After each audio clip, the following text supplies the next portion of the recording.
Hey guys, welcome back to the channel. This is part 1 of our story.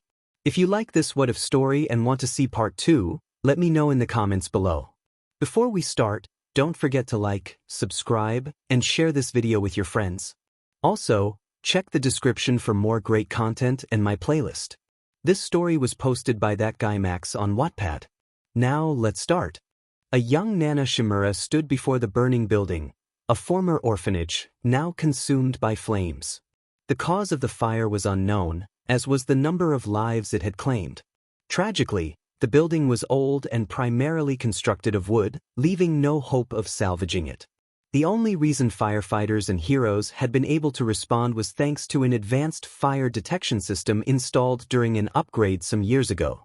The first meta ability quirk was manifested by a newborn in a city in China with the ability to radiate light from its body. After this phenomenon, women around the world began to manifest different kinds of superpowers, which became known as meta abilities. While the cause of this phenomenon is unknown, it has been theorized that it was caused by the spread of a previously unknown virus carried by mice, although this theory had no hard evidence. The dawn of this extraordinary era was marred by a breakdown of society caused by the sudden onslaught of criminals empowered by their newfound superpowers and ordinary people being prejudiced against the new minority. The era of vigilantes. As chaos and unrest ensued due to the outbreak of meta abilities, ordinary, mostly female civilians decided to take matters into their own hands to bring order to society, and thus the first heroes appeared in the form of, and thus beginning the vigilantes era. During this time All for One became a symbol of unity in society. She used her own meta abilities to remove meta abilities from those who did not want them and give them to those that did. Her actions under the guise of returning society to its prior state of humanity, when in reality, she was gathering followers who were loyal to her, allowing her to act out his ulterior motives. At some point, a woman gave birth to a daughter named 𝐀𝐮𝐭𝐡𝐨𝐫. As 𝐀𝐮𝐭𝐡𝐨𝐫 grew up, she faced a lot of discrimination for having a meta ability. Her mother supported her, coining the term quirk to refer to meta abilities, which became the most common term for such abilities, and for this she became known as the mother of quirks. As society adapted to the new status quo, the police force moved to prioritize leadership and to maintain the status quo, and as such, decided not to use quirks as weapons. To fill that void, the profession of crime-fighting quirk users, pro-heroes, began to exist, starting in Rhode Island, USA, which caused the vigilantes to slowly disappear. Authorizing the use of powers that could so easily kill, however, was a greatly criticized decision at first, but eventually became accepted as a legitimate occupation. This became known as the advent of the extraordinary. A group of quirk users known as the Meta Liberation Army, led by 𝐀𝐮𝐭𝐡𝐨𝐫 under the alias 𝗧𝗏𝗧𝗟, had tried to stop the passing of regulations that would restrict quirk usage. They rebelled against the governments of a number of nations for several years before ultimately suffering defeat. Currently, only the women who now make up the most of the global population possess a quirk, and that percentage continues to increase. In this world there were no male heroes, since it was only women that could have quirks. Of course that had its ups and downs, but with time everybody got used to it. Nana was along with other heroines friends of hers, or just other heroines that had showed up on the scene as soon as they could. They all stood helplessly, watching the inferno, their quirks offering no solution. Nana, an 18-year-old hero at the time, focused on the orphanage's doorway. Suddenly, gasps rippled through the crowd as a young boy emerged, carrying several children who had been trapped inside. Surrounding him were what appeared to be black tentacles. This is how I will describe them in the story, so don't get excited. Too much. He looked frail, blood streaming from numerous cuts, some on his face, others on his shoulders and arms, visible through the tears in his shirt. Bruises marked his skin, a testament to the ordeal he had endured. His dark green hair was likely stained by smoke, and he appeared no older than 10, or though slightly more built than most children his age, he still looked scrawny and underfed, his thin frame reflecting the harsh life he must have led. The orphanage had long been infamous for its cruelty, teetering on the edge of closure for years due to reports of abuse and neglect. Yet, as was often the case, the authorities had failed to act. Given those conditions, his appearance wasn't surprising. But those strange, black tentacles. Were they part of a quirk? Nana couldn't help but question. It seems impossible, she thought, given his gender. And there's no way he's a girl. Before she could dwell on it, the building groaned ominously, the flames reducing its old wooden frame to a collapsing ruin. In Nana's mind, the orphanage was already lost, but she could at least save this boy. Well, no time to think about that, she decided as she prepared to act. But to everyone's horror, it was too late. Without warning, the structure gave way entirely, crashing down and burying the green-haired boy and the children he had been trying to save beneath a mountain of flaming debris. A scarring sight indeed that brought many to their legs. Sighs of defeat and general discomfort filled the air as many heroines gasped at the horror. The crowd that had gathered to see what was happening had the same kind of reactions, audible gasps and sighs. The seconds didn't seem to want to pass, the reality starting to settle in that all those kids were very much gone and his efforts had been in vain. Nana stumbled back, shocked to her core. Why had she hesitated that much? Just because he was a man. She spat out a curse, and the reporter's lights flashed behind her, capturing the anger in her eyes, her fists clenched in anger. She knew this would make headlines the very next day, but she didn't care about that. Not then. She and many of the other heroes started to slowly move in, ready to move the ruble to, at the very least, retrieve the bodies of the young kids sure of their demise. It came as a shock to everyone when the flaming rubble began to shift. At first, it seemed like the heat or collapsing structure might be causing the movement, but soon it became clear, this was something else. The debris didn't just shift, it trembled, almost as if something alive was pushing it away. Then, emerging from the ruins, a large black sphere appeared. Smooth and solid-looking, it stood in stark contrast to the chaos around it. The sphere began to crack, faint trails of smoke escaping from within as it fractured further. When it finally shattered, revealing its contents, gasps filled the air. The children who were thought to have been crushed to death were alive, huddled together inside the protective shell. Without hesitation, the heroines rushed forward, pulling the children out one by one, offering comfort and support as the kids slowly regained consciousness, disoriented but unharmed. Among them was the boy Nana had seen earlier. He looked even worse than before. His already tattered shirt was now soaked in blood, deep red replacing what had once been white. Cuts and bruises covered his body, his pale skin a stark contrast to the vivid red. The green-haired boy stumbled forward, his footing shaky and uneven. Before he could collapse, Nana darted forward and caught him, holding him securely in her arms. Without wasting a moment, she took off toward the hospital, flying as fast as she could. He needed immediate medical attention, there was no question about that. But as she soared through the air, her mind churned with unanswered questions. Were those tentacles part of a quirk? And what about that strange bubble? Just who is this boy? She wondered, her grip tightening protectively around him as she raced toward help. Many hours later, after hours of intense medical care, stitching up deep gashes, resetting broken bones, and treating extensive burns, the young boy finally stirred. His eyes fluttered open, but everything was blurry. The harsh glare of the hospital lights stung, and a cacophony of loud beeping sounds echoed somewhere in the room. His entire body ached, a dull yet persistent pain radiating from his arms, legs, and chest, accompanied by the sharp sting of freshly stitched wounds. Bandages covered most of his body, and he could feel the weight of an oxygen mask strapped to his face, the steady hum of the machine aiding his breathing.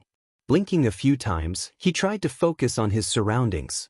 He appeared to be in a hospital, or so he hoped. The thought that it might be another orphanage made his throat tighten in panic. Turning his head slightly, he caught sight of the window on the door to his room. Though the glass wasn't fully transparent, he could make out the blurred shapes of people standing just outside. His stomach churned nervously, but then he noticed their lips moving. They were talking about him, a young boy with a quirk. He chuckled softly, though it hurt to do so, the effort sending sharp jolts of pain through his ribs. Despite his pain, the words amused him. He had learned to read lips from a young age, teaching himself out of necessity. It was a skill he had refined over the years, and though his methods were crude, he had become surprisingly adept. The door to his room creaked open, and his gaze shifted upward. He smiled faintly, turning his focus to the ceiling. A group of women entered, many of them heroines. Among them was the one who had saved him, 𝗀𝗃. He swallowed hard, his dry throat making it difficult, and took deep breaths as they quietly settled around him. Izuku Midoriya. A calm voice broke the silence. Izuku turned his head to the right and saw a small woman who looked like a mouse. He furrowed his brow slightly, the faint spark of recognition flickering in his mind. He had seen her on TV before, back in the caretaker's room at one of the orphanages. She was connected to that hero school, what was it called? Or maybe something else. His memory, clouded by exhaustion and his chaotic upbringing, failed him. Then again, even if his memory were clear, the chances of him knowing who she or any of these women were slim. The orphanages he had been in had gone to great lengths to keep the outside world a mystery. For reasons he had never understood, any attempt to learn about life beyond the orphanage walls was quickly thwarted. Yet here he was, surrounded by heroes, and for the first time in his life, he wasn't entirely sure what to think. Why yeah? He muttered weakly through the oxygen mask, his voice barely above a whisper. The women around him smiled gently. Hello, my name is Nizu. I'm a pro-hero and the principal of UA High School, said the mouse-like woman in a calm, soothing tone. Izuku let out a shaky sigh, his chest aching from the effort. Another school. Another place where he'd be watched, caged, all because of this quirk he hadn't asked for. Why did it matter so much anyway? You shake your hand, but... He glanced at his bandaged hands, a faint, tired smile forming on his face. I can barely move, so... Nice to meet you, I guess. He was happy he had given a good reason. Usually not doing so resulted in a heavy beating. As his gaze lingered on his hands, a fleeting thought escaped his lips. This, familiar, the women exchanged confused glances. Realizing he'd spoken aloud, Izuku quickly mumbled, sorry, just thinking out loud. He paused, the weight of the situation pressing down on him. So, what do you want? His voice trembled slightly, trying to sound polite despite the pain and fear tightening his chest. Nizu leaned forward slightly, her tone soft and careful. Izuku, if I may call you that, are you aware that you have a quirk? Something that no man has ever shown before. Izuku's breath hitched, his shoulders tensing. Of course, it was about that. It always was. He lowered his gaze, his voice barely audible. Yeah. I figured, he whispered. After a pause, he added hesitantly, so, what happens now? Another orphanage. One where I'll be under surveillance, or, am I old enough for something worse? His voice cracked at the end, his fear and exhaustion bleeding through despite his attempts to stay composed. Nizu blinked in surprise, as did the other heroines. The air in the room grew heavier as they processed his words. His eyes started to water, but he held back the tears. Crying was another beating. What the hell are you talking about, kid? Came the sharp voice of a white-haired woman. Izuku turned his head slightly, recognizing her as Rumi, the rabbit hero, Mirko from the rare times he'd caught glimpses of TV. Before she could say more, the blonde heroine next to her shot her an irritated glare and promptly punched her lightly on the shoulder. Rumi, not the time, she muttered, her own expression softening as she looked back at Izuku. Izuku swallowed hard, his body trembling slightly. He didn't understand the people, their intentions, or why they were here, and it scared him more than he wanted to admit. Izuku let out a shaky sigh, raising a trembling hand to rub his temple. All I can really tell you is, I've been in orphanages for as long as I can remember, he began, his voice quiet and uncertain. Which, I guess wouldn't be that strange, except I don't ever remember being taken to one. He paused, his brow furrowing as he struggled to piece together fragments of memories. What I do remember is living with my mom, or at least, I think she was my mom. Maybe it was someone else. I don't know, he admitted, his tone laced with confusion and sorrow. He exhaled slowly, lowering his gaze to the blanket covering his legs. When I heard you talking about me outside my room and then you told me about my quirk, I thought it was about that again. His voice wavered, carrying an edge of resignation, as if he'd already been through this kind of scrutiny before. The heroines exchanged glances, their expressions softening as they listened.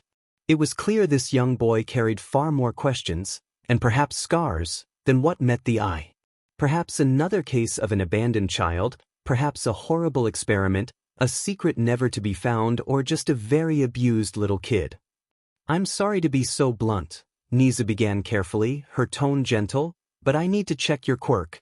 Could you demonstrate it for us?" She kept her voice calm, trying not to intimidate or unsettle the boy sitting in front of her. Izuku hesitated for a moment but eventually nodded. He didn't see much reason to refuse, though a sinking feeling in his chest told him this might lead to trouble. Raising his hand, he focused on the shadow it cast beneath him. Slowly, black tentacles began to emerge, slithering upward from the darkness like living things. The heroine stiffened slightly in surprise as he moved his hand, the tentacles growing longer with each motion. Without warning, they shot upward in a quick, fluid motion, drawing audible gasps from some of the women in the room. Izuku let out a shaky breath, and the tentacles immediately began to shrink, retreating into themselves until they formed a small, smooth ball, which he caught as it fell from the ceiling. He held it out in his hand and explained in a measured tone, trying to stay composed. To keep it short, "I can create anything from any surface that isn't touched by natural or artificial light. My shadows, as I call them, can't be burned or frozen, not from the limited testing I've done, anyway. They're also pretty resistant to physical damage. I can shape them into anything I want, but the more I use, the more exhausting it gets." He handed the ball to 𝐀𝐮𝐴, who examined it with a curious expression. "It's light and soft. Perfect for protecting someone," she remarked with interest. Izuku managed a faint smile, though inside, he felt uneasy. "Sure, if that's what I want it to be," he replied, his voice quieter now. The shadows reacted immediately to his intent, spikes bursting out of the ball as its surface hardened. The weight shifted, and the room grew silent as he passed it back to 𝐀𝐮𝐴. The small woman's eyes widened slightly as she felt the newfound density and sharpness of the object. "Incredible," she murmured. "Your quirk is amazing," said another voice, filled with genuine admiration. It came from the hero and milady, real name Yu, whose gaze reflected awe. Izuku glanced away, gripping the blanket covering his legs. "Amazing," he thought bitterly, his heart sinking. To him, their reactions felt patronizing, even if they weren't meant to be. His entire life, any display of ability had led to punishment, not praise. The praise didn't comfort him, it only made him brace for the inevitable. "What are they going to do to me now?" The room felt heavier to him, his discomfort growing by the second, though he said nothing. He simply stared at his hands, waiting for whatever came next. Izuku let out a nervous chuckle, his voice trembling slightly. "Okay, now what do you want from me?" he asked, his smile faint and uncertain. 𝐀𝐮𝐴 offered a small, reassuring smile as she responded. "Well, after some discussion we've decided, meaning all of us here, that we're going to help you. We'll train you to control and strengthen your quirk, induct you into UA High, and give you the chance at a more stable life. Instead of sending you back to that orphanage." Izuku blinked, his eyes widening slightly. His throat tightened at her words. Was this real? Was someone actually offering him a way out? For a moment, his instinct was to distrust it, to assume there was some kind of catch. "And what's your part of the deal?" he asked hesitantly, his voice small. 𝐀𝐮𝐴 smirked, her tone light but resolute. "You'll become a professional hero, and save people. Some finer details too, but those will come in due time." He stared at her for a long moment, the weight of her words settling over him. Is this really happening? He wondered. He couldn't deny it, this wasn't a fair deal. It wasn't fair to them, because they were offering him so much while he had nothing to give in return. But wasn't this the best he could hope for? Anything was better than going back to that place. Any of those places. With a deep breath, he looked at his hands, then at 𝐀𝐮𝐴. Slowly, he extended one of his bandaged hands, offering it to her. "I'll do it," he said softly, his voice carrying a mixture of fear and quiet determination. 𝐻𝐮𝐭𝐡𝐨𝐫's face lit up as she shook his hand, her grip firm but gentle. "You've chosen well, Izuku," she said warmly, though her wide smile seemed to carry more layers than he could begin to understand. Izuku relaxed slightly, allowing a faint smile to cross his face. But then a thought came to mind. "Remember when you said that it's strange for a male to have a quirk?" he asked, his tone hesitant. 𝐻𝐮𝐴 nodded, her curiosity piqued. "Yes." He hesitated, then smiled nervously. "Well." Before he could say more, his dark green hair began to tremble slightly. Then, out of nowhere, 2 small, fluffy green ears sprouted from the top of his head, twitching slightly as they emerged. Moments later, a long green tail followed, curling around him. The room fell silent, the heroines staring at him in shock, surprise, and in some cases, open fascination. "They're adorable," began 𝐴, real name Shino, her voice filled with awe. She stepped closer, her expression lighting up like a child's. Izuku's ear twitched involuntarily at her approach, drawing an audible squeal of excitement from her. The others exchanged glances, some amused, others clearly bewildered by this unexpected development. Izuku sighed inwardly, feeling more than a little overwhelmed. But as strange as the situation was, one thought kept him grounded: "At least I'm not going back." Izuku's eye twitched, already knowing exactly where this was headed. With a resigned sigh, he spoke slowly, spelling it out as clearly as he could. "2 things. 1, I have a cat quirk. And 2, yes, they are sensitive." The group collectively nodded, though Izuku couldn't help but notice that some of the nods seemed less than genuine. His suspicion was confirmed moments later when Pixie Bob, also known as Ryuko, reached out, her hand clearly aiming for one of his ears. Izuku's hand shot out instinctively, grabbing Ryuko's wrist before she could reach his ear. His grip wasn't firm. His hand was soft, barely exerting any pressure, but there was a clear hesitation in his expression. He released her wrist quickly, his face tinged with discomfort as he gave her a small, weak smile. "I really mean it," 𝐴 said quietly, his voice wavering slightly. "They're sensitive." His unease was evident as he shifted half out of bed, his tail flicking slightly behind him. Though still wearing his shorts, he was clearly taller than most 11-year-olds, his height catching some of them off guard. It wasn't hard to imagine that in a few more years, he might surpass even Rumi, long ears and all. Turning to 𝐻𝐮𝐴, Izuku's expression grew more serious, a shadow of worry clouding his features.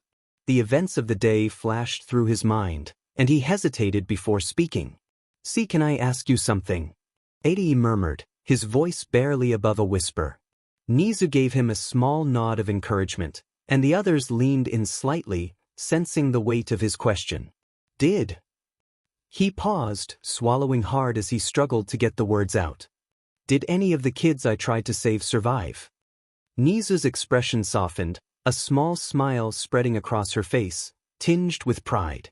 "Yes," he said gently. "Thanks to you, they're all safe."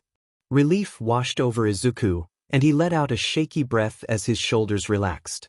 His lips curled into a small, genuine smile, and his tail swayed gently from side to side, reflecting his quiet joy. For the first time in a long while, he allowed himself to feel a small sense of accomplishment. Years ago, 2 years had passed since Izuku began his training, and things were progressing smoothly. His physical condition had already been impressive, sparing the heroines from having to spend too much time on basic conditioning. Instead, they focused on helping him refine and develop his quirk, utilizing the proper equipment and training space he had never had access to during his time in the orphanages. That wasn't to say Izuku hadn't done well on his own. Despite his circumstances, he had pushed his quirk to a remarkable level. But with the heroines' support and their countless suggestions, he discovered aspects of his ability he never would have imagined possible. Izuku was now surrounded by the right kind of people who had achieved greatness themselves and were more than willing to push him beyond his limits time and time again. Yet, perhaps more importantly, they provided him with the guidance, attention, and occasional affection he had desperately needed. He was always cooperative, never resisting the tasks or challenges assigned to him. While this made their jobs significantly easier, it also made him seem like he lacked a will of his own. Attempts to address this with him led nowhere. From his perspective, he was simply doing what was expected of him. The survival instincts and mindset he had developed in the orphanages had left him closed off, keeping much of himself hidden from others. Izuku's past remained a mystery, even to him. His true interests were still undiscovered, and small talk was all anyone could get from him. Combined with his naturally shy and introverted personality, this made connecting with him a significant challenge. Ryuko, the dragon hero, was one of the few who managed to get him to open up. Quiet and reflective by nature, she matched his pace well. Their conversations, though often sparse, were meaningful, as both took time to think carefully before speaking and rarely ventured into uncomfortable territory. Surprisingly, Rumi, the rabbit hero, was the other person Izuku had started to speak with regularly. Despite her brash and often polarizing demeanor, she saw something in Izuku that reminded her of herself. Where she grinned in the face of adversity, he smiled, a small similarity, but one she latched onto. Both shared occasional moments of impulsiveness, a trait they attributed to their animalistic quirks. Two sides of the same coin, she had once said. Their conversations were entirely different from his talks with Ryuko. With Rumi, nothing was off the table. He asked questions, some strange, others pointed, and she answered every one of them without hesitation. She found his curiosity endearing, though she admitted privately that if it had been anyone else, she might have knocked them flat. Lastly, there was Nana. The rising hero had a unique talent for drawing people out of their shells, and Izuku was no exception. Their bond had quickly become one of an older sister and younger brother, a dynamic that felt natural to both of them. Everyone knew it would take time for Izuku to fully embrace his new life, to shed the scars of his past. But they were committed to seeing it through, standing by him in whatever way he needed. One way or another, they would help him find his place in this new world. Aizu looked at the bunny girl in front of him as she got ready to charge him. The two had been fighting for about an hour, testing his stamina while also making sure he had recovered from a slight head injury he had obtained from a fall. He tried to put up a shadow wall in order to block her punch when he realized his quirk wouldn't work. He looked on his right and saw 𝐶𝐮𝐴𝐵 looking at him. He knew she had stopped his quirk but had a kick to dodge. I told you, gender bending. The kick landed where he just was shattering the floor. He sighed and looked at the heroine. Thank you, Aizawa, he said sarcastically, and she looked at him, a smile almost forming on her face. He just barely managed to turn around to block a punch going straight for his face. Dragoon hero, Ryuko was the woman that attacked him, much to his surprise real name Ryuko. Don't forget about me, Izuku, she shouted, and he gulped down. He already had enough problems as is was, but a 3 versus 1 was not fair, and that number was about to go up. Nana ran towards Izuku, faking a punch and going for a kick, managing to land a solid kick on his stomach. He was sent flying back, nearly shattering the wall fully, but luckily managing to get a grip on it so that something like that wouldn't happen. Didn't she promise to hold back? He thought to himself. Izuku got out of the wall, clutching his stomach. The other heroines that were there decided to join in an effort to help Izuku with his training. One of them was Ragdoll Aka Tomoko. Another was a young and appealing recovery girl, Chio. She was one of the reasons he had survived 4 years ago, having tended to his wounds using her quirk. He was grateful but also quite scared of her cause of her martial ability. And last but not least, Cow Lady, real name Cow. She was one of the heroines he met later in his life. Ryuko had introduced her to him, and the always energetic cowgirl had done very well in sliding under his shell and finding a bit of a character under it. I'm dead, Izuku thought to himself, swallowing hard. This is a test to see what you do in a situation like this, Nana said, her tone almost too casual. Izuku sighed, trying to mask his nerves. So, this isn't about getting revenge for those Uno matches last night. He teased, a faint smirk on his face. The reaction was immediate. Annoyed growls and low animalistic huffs echoed around the room, confirming just how sore a subject it was. You cheated. There's no way you're that lucky, Ryuko grumbled, glaring at him. Izuku shrugged, feigning innocence. Any chance we can talk this out? He asked, stretching his arms as though warming up. The heroines exchanged devious smiles, each cracking their knuckles in unison. Sorry, Izuku, But there's no getting out of this, Rumi said with a mischievous grin. Izuku sighed again. Could he take Rumi in a one-on-one fight? Probably not. Nana. Absolutely not. All of them combined. Not a chance. But he'd try, he always did.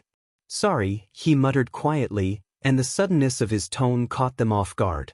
In an instant, dark tentacles erupted from beneath their feet, wrapping around the heroines and holding them firmly in place. Seizing the opportunity, Izuku dashed between them, heading straight for Aizawa.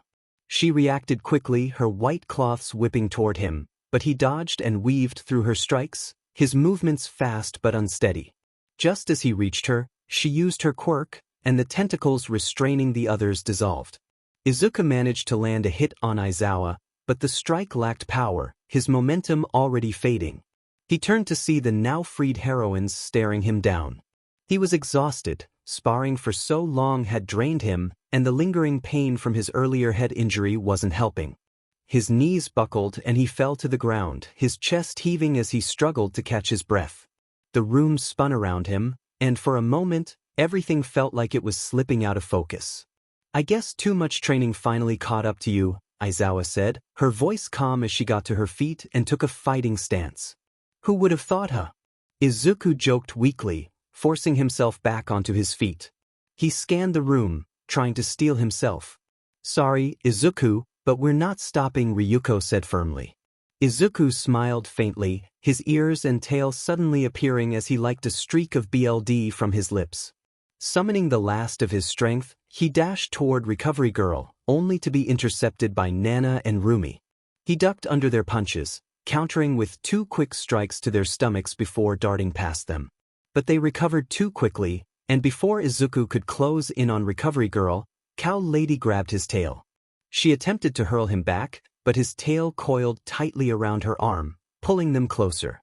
Izuku used the moment to land a flurry of punches and kicks, some connecting, others deflected, but enough to catch her off guard. He leapt back, breathing heavily, only to feel Aizawa's cloths wrap around his body. His eyes widened as Mandalay and Pixie Bob charged in, their synchronized kicks sending him crashing into the wall.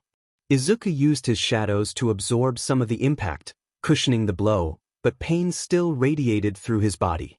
He tasted BLD in his mouth, realizing he'd bitten his tongue more than once. His vision blurred even further, but he forced himself to his feet, raising his fists in a fighting stance. The heroines exchanged amused glances. Nana stepped forward calmly, her expression softening as she approached. Izuku sighed, lowering his guard slightly, but only for a moment. Nana wrapped her arms around him, pulling him into a firm, much-needed hug. "Do you give up?" she asked gently, her voice tinged with affection. The others chuckled, watching closely, anticipating his answer. "Not yet," he replied, his voice quiet but unwavering. Nana smiled, stepping back slightly as she grabbed his hand. She turned her back to him, and Izuku immediately recognized the signal, but his body was too drained to react properly. She lifted him over her head, and he braced himself as his feet found her shoulders. Using the boost, he pushed off, landing shakily on the ground. Despite his exhaustion, Izuku stood tall, ready for whatever came next. "I hate you so much," Izuku said with a laugh, his smile betraying his exhaustion. "Just give up already, please," you said, her tone exasperated. Izuku stretched his arms, only for a sharp crack to echo through the room. The sound was loud and jarring, sending a wave of panic through the heroines. They immediately covered their mouths in alarm, rushing toward him in fear that he might have actually broken something. Izuku grinned as black tentacles shot out, catching their legs and pulling them to the ground. "God damn it! How does that trick always work?" Rumi shouted, glaring at him from where she had fallen. Izuku chuckled weakly before dropping to his knees, clearly drained. That little trick was something he had discovered during his training. By cracking the bones in his shoulders and back, he could make it sound like he had just suffered a serious injury, catching his opponents off guard. It wasn't something he used often, though, it still hurt every time. "Sorry, too good of an opportunity to pass up," he admitted with a sheepish grin as he rubbed the back of his neck. The heroines glared at him, brushing themselves off as they stood. "If you'd actually tried, I would have been dead," he confessed quietly, his voice tinged with a mix of honesty and defeat. "It was an unfair battle from the start," Nemuri chimed in, leaning casually against the wall. She hadn't participated in the fight, but her comment carried no malice, just a matter-of-fact tone. "You didn't stand a chance, kid." Recovery Girl walked over to him, her expression soft. She placed her hands gently on his shoulders before rising onto the tips of her toes to kiss his forehead, activating her quirk to heal most of his injuries. "Don't ask me for another one later," she teased, wagging her finger in the playful, iconic way that only she could. Izuku sighed, looking out the window. The darkened sky and heavy clouds only added to his growing exhaustion. Yawning, he slumped slightly. "I'm not cooking tonight," he muttered, barely able to keep his eyes open. Nana chuckled softly, hoisting both her and his bags onto her shoulders. "Don't worry," she said, her tone warm and reassuring. "We were going to order out anyway." "Yay," he voiced in a childlike tone before smiling faintly, his tired eyes closing for just a moment. He'd survived another day. At their house, Izuku opened the door and stepped inside, Nana following close behind. After he was released from the hospital, Izuku had nowhere to go. At the time, Nana was still a relatively small-time hero, far from holding the title of Symbol of Peace.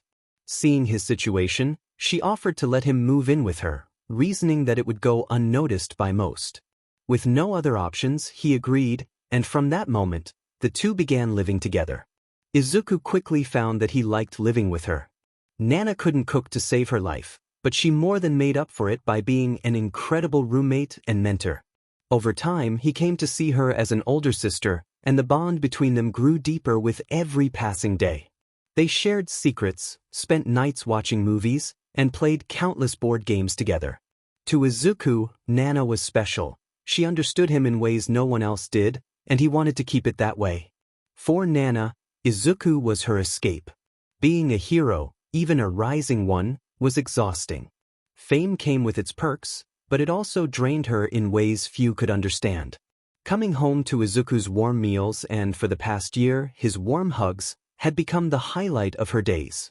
Of course, they hadn't been wrong about his height. He'd already outgrown most of them, towering over her now. But, as she often said with a laugh, what can you do if not enjoy it? Izuku had turned out to be a quiet but warm presence in her life. He was shy, but with those he knew well, his energetic side came through. He preferred to keep most things to himself, but with his exceptional performance in both training and studies, no one could ask for more. While Izuku spoke with Nana and a few other heroines, his circle remained small. Well, except for her. The girl he had helped once. He still kept in touch with her, though their conversations had become less frequent over time. She was always busy, off doing what she vaguely referred to as jobs, and their paths seemed to cross less and less. Izuku stepped into his room, sighing as he removed his training gear and tossed it aside. Rubbing his temple, he muttered to himself, "Maybe I should take a break." It was something Nana and the others had been telling him repeatedly. Training too much could take a serious toll, and they knew that better than anyone. Still, he preferred training over almost anything else. It wasn't like he had much else to occupy his time, though he was quite skilled at drawing. That, however, was more of a private hobby than anything else. A soft knock at the door broke his thoughts, and Nana stepped in, holding a towel. "Here you go first. I'll take a bath later," she said, handing it to him with a smile. Izuku nodded, taking the towel. He noticed her eyes briefly flicker over his torso. His six-pack, broad shoulders, and chest, all the evidence of his intense training. It wasn't the first time he'd caught Nana, or one of the other heroines, stealing glances, but he never thought too much of it. Nana lingered in the doorway for a moment longer than usual. Izuku cleared his throat, snapping her out of whatever thought she was lost in. She smiled, a light blush coloring her cheeks, and quickly left the room. Shrugging it off, Izuku headed to the bathroom. A warm bath sounded like exactly what he needed. Entering the bathroom, he couldn't help but notice how much smaller the space felt, or maybe it was just how much he'd grown. 2 or 3 years ago, he and Nana could fit comfortably in the room without any trouble. Now, the space felt cramped, especially with the oversized bathtub Nana had insisted on getting. The tub dominated the room, but it wasn't hard to see why she'd chosen it. Both he and Nana loved long, warm baths, and it had become a staple of their shared living space. Shaking off the thought, Izuku stepped under the running water, letting the warmth wash over him. It was exactly what he needed after a long day. He spent about 15 minutes bathing, taking his time to scrub away the exhaustion and clear his head. By the time he was done, Nana was ready for her turn. As she headed to the bathroom, Izuku went to the living room, where he found a note on the table listing her usual pizza order. Same old, he thought with a small smile, grabbing his phone to order the food. When Nana finished her bath and joined him, she spotted him lounging on the couch. Thinking he hadn't noticed her, she attempted to sneak up behind him. It was a little game she played often, though it never worked. Izuku's cat-like senses were far too sharp for her to succeed, even if he rarely showed off his feline traits. Still, Nana tried. It was worth it just for the fun of seeing his subtle reaction when he caught her. Izuku's cat quirk was what you'd call a passive quirk. It gave him a heightened sixth sense, allowing him to sense danger and subtle shifts around him, though it didn't grant him much of a physical edge. So when Nana tried to sneak up on him, she shouldn't have been surprised when he suddenly grabbed her arm and, with fluid ease, pulled her into his embrace. Much to her delight, she giggled and nestled into his arms, not even considering leaving the warmth and comfort his body provided.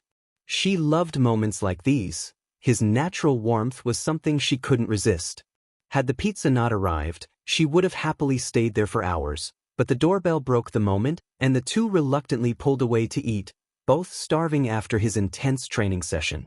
They didn't talk much, focused on the food, though their occasional glances at each other spoke volumes. "Hey, Nana," Izuku mumbled between bites, swallowing quickly before continuing, "what's the plan for the night?" "Well," she began, pausing to wipe her hands, "I did want to talk to you about something. But other than that, guess you could say we're free to do whatever we want." Izuku shrugged, not paying much attention to her first statement. Instead, he leaned back, thinking about how they could spend the evening. After a few minutes of pondering, he came up with nothing and sighed, rubbing his eyes. Sensing his boredom and the lack of a way to deal with it, Nana nudged his shoulder playfully. When he turned to look at her, she leaned back into the couch, her expression softening. "Izuku," she began, her voice calm and deliberate, "have I ever told you the story of All for One?" He blinked, curiosity sparking in his tired eyes. "No," he said, shaking his head. "Long ago lived a woman with a quirk that allowed her to, forcibly gave her seemingly younger sister a quirk that allowed her to stockpile power within her body. However, unbeknownst to either one of them, the younger sister already had a quirk with no other power than that it could be transferred to another person. The transference quirk and the power stockpiling quirk merged into one and from then on became one for all. The younger sister somehow discovered this. She had a strong sense of justice and she tried to defeat All for One, but given the huge difference in their strength, she failed. The younger sister decided to entrust the quirk to future generations of heroes, hoping that they would cultivate One for All and one day put a stop to All for One. Very few knew the truth about One for All, for fear of what villains would do if they found out that the world's most powerful quirk could be transferred. All for One sought after One for All, and as a result, almost all of the users of One for All fought and were killed by her hand, but not before they each had the chance to pass on the quirk to a successor so that it could reach the future and elude the villain. The quirk was passed down through generations, growing stronger with the passage of time. Currently, One for All is one of the most powerful quirks in existence. However, it proves very difficult to fully MSTR, and thus its full capabilities haven't been revealed yet. He looked at her, eyes wide with shock. "Izuku, I want you to be my successor," Nana confessed, her voice steady but filled with emotion. For a moment, he just stared at her, processing her words. Then, without warning, he cupped her cheeks, panic flashing across his face. "Are you dying?" He blurted, his voice rising with worry. The abruptness of his question startled Nana, and she couldn't help but laugh softly. "No, of course not," she replied with a warm smile, her giggles calming his panic. Izuku exhaled a long breath of relief, leaning back slightly. Then, why? Why would you want to give it to me when you're perfectly fine? He asked, his tone softer now but still tinged with confusion. Nana leaned closer, gently resting her forehead against his. Her voice was quiet yet firm as she explained, "If I give it to you now, there will be two possessors of one for all for a while. That time will give you the chance to learn and it before mine disappears." Izuku turned his head away, uncertainty written all over his face. But Nana wasn't having it. She cupped his cheeks again, turning his face back to hers so he had no choice but to meet her gaze. "Please, Izuku," she whispered. "Do this for me." He sighed heavily, his resolve weakening as he stared into her earnest, pleading eyes. How could he possibly say no to her? Demon that irresistible smile he admired so much. Demon her for being so cute and utterly appealing. And demon himself for harboring even the faintest of crushes on her. "Fine," he muttered at last, his shoulders slumping. "What do I need to do?" Now it was Nana's turn to blush. She glanced away briefly, clearly embarrassed. "Oh, there are so many ways we could do this." She shook a bit in place before wearing another smile of hers. "Well," she started, her voice faltering slightly, "I need to transfer it to you somehow, and since we're not in a life-or-death situation, the only way is to, well, eat a strand of my hair." Izuku blinked, tilting his head in disbelief. "Wait, really?" Nana let out a small, nervous giggle, clearly uncomfortable herself. "Yeah, I know it sounds weird, but that's just how it works. I don't think there's another way. At least, not that I've ever heard of." A brief silence fell between them, the weight of the moment settling in. Izuku finally sighed, rubbing the back of his neck as he looked at her. "All right, let's get this over with," he said, his tone resigned but tinged with acceptance. Nana smiled, her embarrassment fading into gratitude as she prepared to pass on the legacy of One for All. Nana plucked a strand of her hair and handed it to him along with a bottle of water. Izuku sighed, his reluctance clear, but went ahead and did the deed, swallowing the strand without much ceremony. On the surface, he seemed unfazed by how strange the situation was. Or was he? As he thought about it, he realized that Nana had been nudging him toward One for All for a while now. She'd gotten him interested in its history, its purpose, but the idea of actually becoming her successor had still blindsided him. "Thank God you just took a bath," he joked, breaking the tension. Surprisingly, the hair didn't taste as bad as he'd expected. Nana burst into laughter, the awkwardness of the moment dissipating as they both chuckled. "All right, now that that's done," she said, her tone light, "how about we watch that movie you promised me?" Izuku nodded, following her as they both collapsed onto the couch a heap of mutual exhaustion. As they settled in, he glanced at her curiously. "How will we know if One for All actually passed to me?" Nana giggled softly, her confidence evident. "Oh, it's passed down." "No doubt about it," she said firmly. He gave a small shrug, deciding to trust her judgment. She knew far more about this than he did after all. He shifted to make room for her to sit beside him, but instead, Nana plopped herself down right on his lap. Izuku sighed, a faint blush creeping onto his face as he instinctively wrapped his arms around her. Her giggle broke the brief silence, and she turned to face him, her smirk playful as she caught the deepening red on his face. "Since you already know what I want, why do you even bother trying to stop me?" She teased, her eyes sparkling mischievously as a hand of hers gently cupped both his cheeks, pressing his lips together. Izuku met her gaze, searching for the right words. "I just..."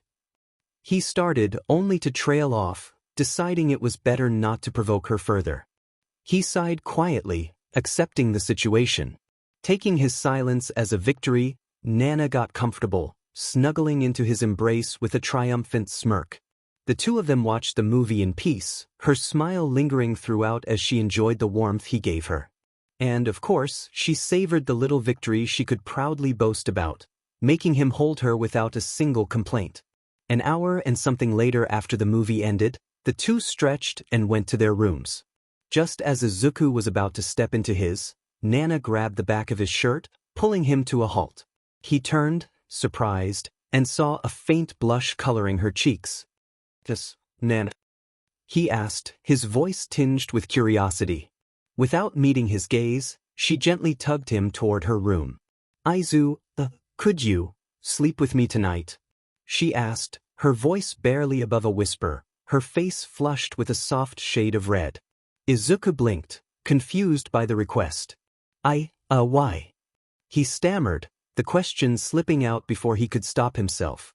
Nana sighed, feeling both embarrassed and defeated. He can be so dense sometimes, she thought, trying to muster the courage to meet his eyes. When her gray orbs locked onto his emerald ones, her heart pounded harder than ever.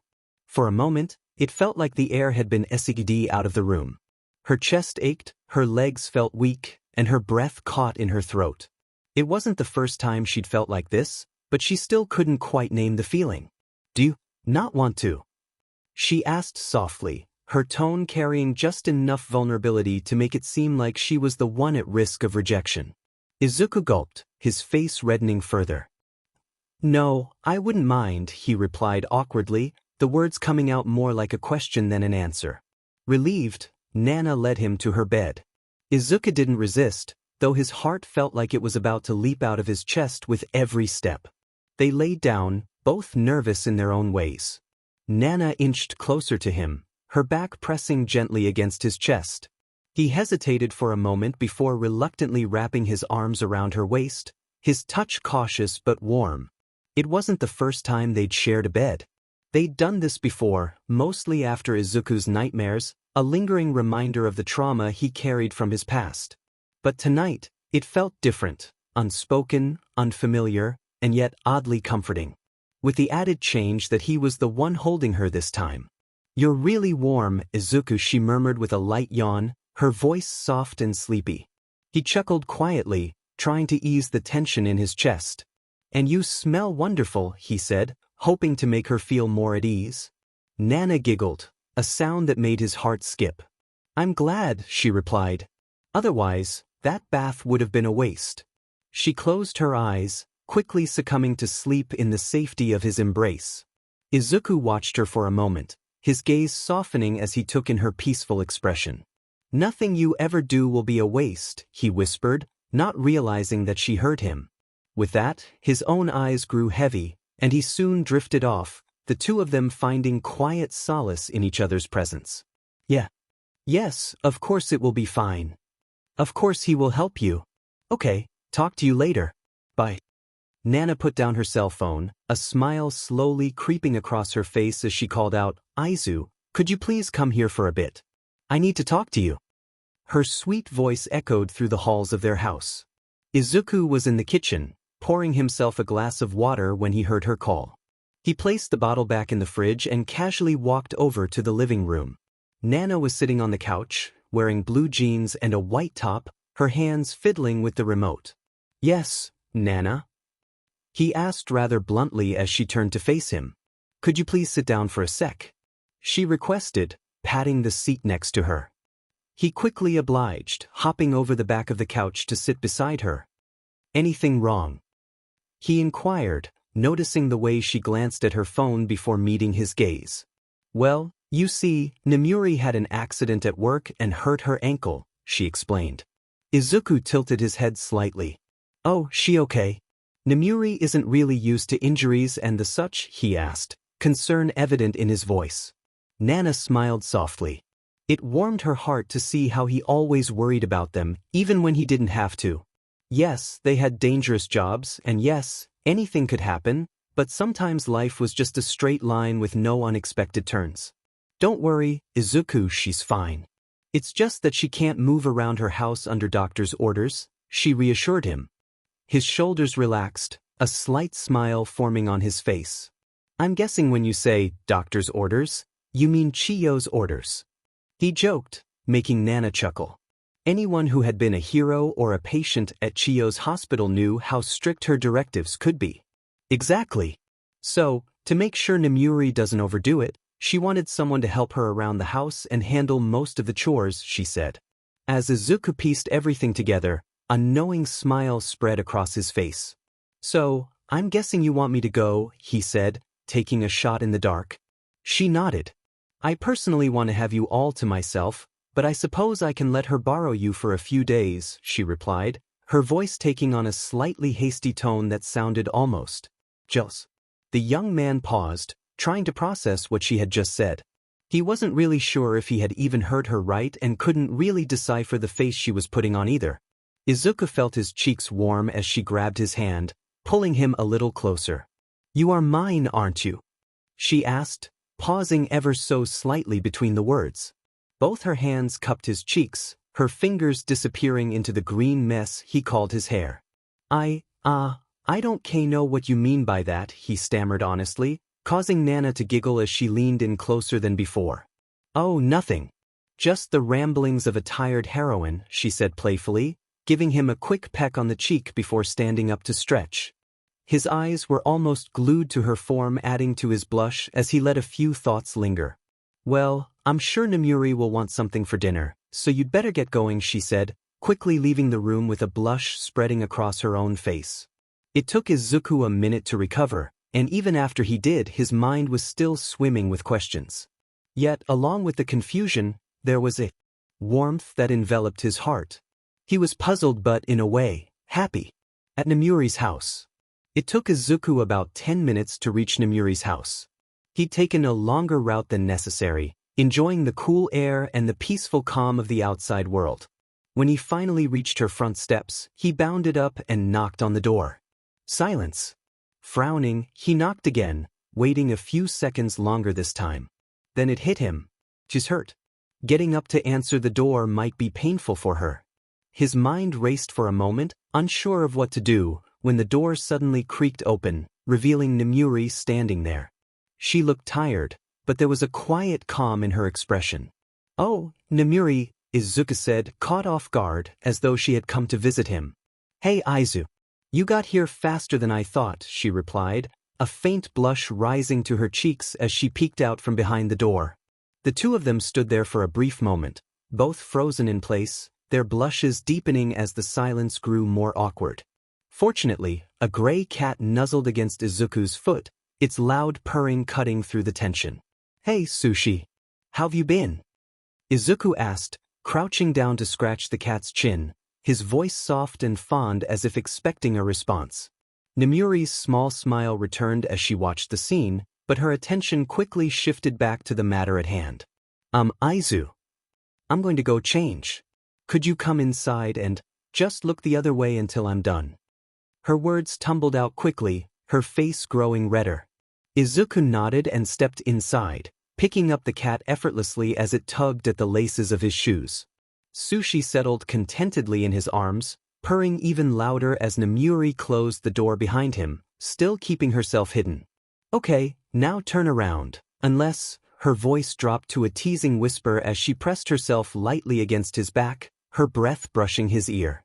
"Unless you want to see me like this, in my current, vulnerable state." Izuku froze, his body stiffening instantly. Her arms slipped around his waist, holding him gently but firmly.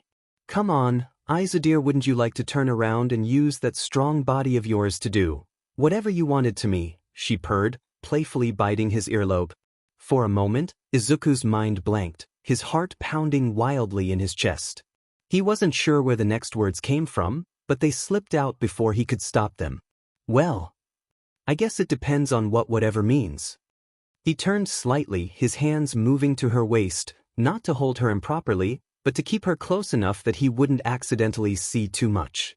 Even so, his mind had already conjured images he would very much like to forget. Not really." "You should be careful what you wish for, Namuri," he whispered softly, his voice low and unsteady. "Because one day I might just do whatever I want with you." Namuri's breath hitched, her teasing smile faltering as a shiver ran down her spine. She wasn't used to anyone, least of all Izuku, playing along. He never teased her back. And now she was caught completely off guard. I'll just go now," she stammered, quickly slipping out of his arms and hurrying toward her room, her blush now practically glowing. Izuku sighed deeply, turning back around to give her some space. The moment he heard her door close, he let out a shaky breath, his back thudding against the nearest wall. His hands trembled slightly as he ran them through his hair. What was that? He muttered to himself, his mind spinning. I know what it was, but still, why did I? The words trailed off as his thoughts wandered, unease mixing with confusion. He bit his lower lip, his mind drifting to a memory, one of his appointments with Chiyo. Some time ago it had been another routine appointment. Izuku sat patiently as Chiyo completed his blood work, going through the usual checks while discussing his ever-improving physique. She praised the way his body had achieved near-perfect balance, both physically and metabolically, a remarkable outcome given his training and unique quirk. Most of the medical jargon, however, went over his head. He simply nodded where it felt appropriate. As the appointment wound down, Chiyo hesitated, her hands fidgeting slightly with her clipboard. A faint blush crept up her face, which she tried to hide behind the thin plastic shield. So, Izu, she began, her voice unusually cautious, have you been experiencing any urges lately? Izuku blinked, tilting his head slightly in confusion. Urges? He echoed, not understanding where the question was coming from. Chiyo cleared her throat, avoiding his gaze. Well, it's getting close to cat mating season, so I just wanted to check if it's had any effects on you, she managed, her voice trailing off. The words hit him like a vague riddle, and his brain struggled to translate. His best guess. He shrugged and answered honestly. Well, I have been craving fish lately. Like, a lot more than usual, he admitted, sounding almost unsure himself. I guess it has something to do with my cat quirk. Chiyo blinked, processing his response before letting out a nervous laugh. Oh, no, not quite what I meant. She hesitated again, clearly second-guessing herself, before finally pushing on. I meant more like, towards, females. There was a beat of silence as her words sank in. Izuku's face turned a brilliant shade of red. He froze, his mouth opening and closing a couple of times as if searching for the right words. Oh, he mumbled awkwardly, finally understanding what she was asking. His eyes darted around the room, unable to look at her. Not really. I mean, not in the way I think you mean it. Chiyo could see how deeply embarrassed he was, but before she could save them both, Izuku kept talking. I mean, I haven't had the urge to jump, let's say Nana, for example, he stammered, his voice strained with sheer awkwardness as he fought not to bury his face in his hands. Chiyo nodded quickly, her blush deepening as she scribbled anything, on her clipboard to distract herself. Right, of course. Forget I asked, she said hurriedly, her voice cracking slightly as she chastised herself internally. Why did I even ask him that? He's still just a boy. For a moment, neither of them could look at each other. Izuku stared intensely at a spot on the wall, and Chiyo focused on adjusting non-existent wrinkles on her lab coat. The air between them was thick with shared embarrassment, both of them praying silently for the moment to pass. If it had been any other patient, Chiyo wouldn't have hesitated to ask such a question. It was standard practice, after all. But Izuku was different.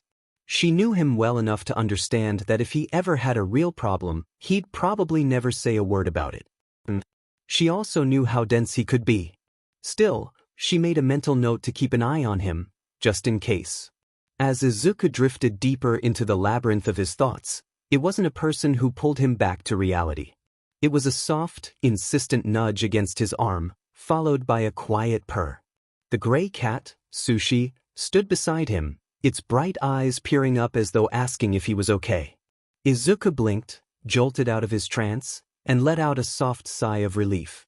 Thanks, Sushi, he muttered, crouching down to scoop the cat into his arms. He scratched under her chin, earning another content purr. You grew, didn't you? He asked softly, a small smile tugging at his lips.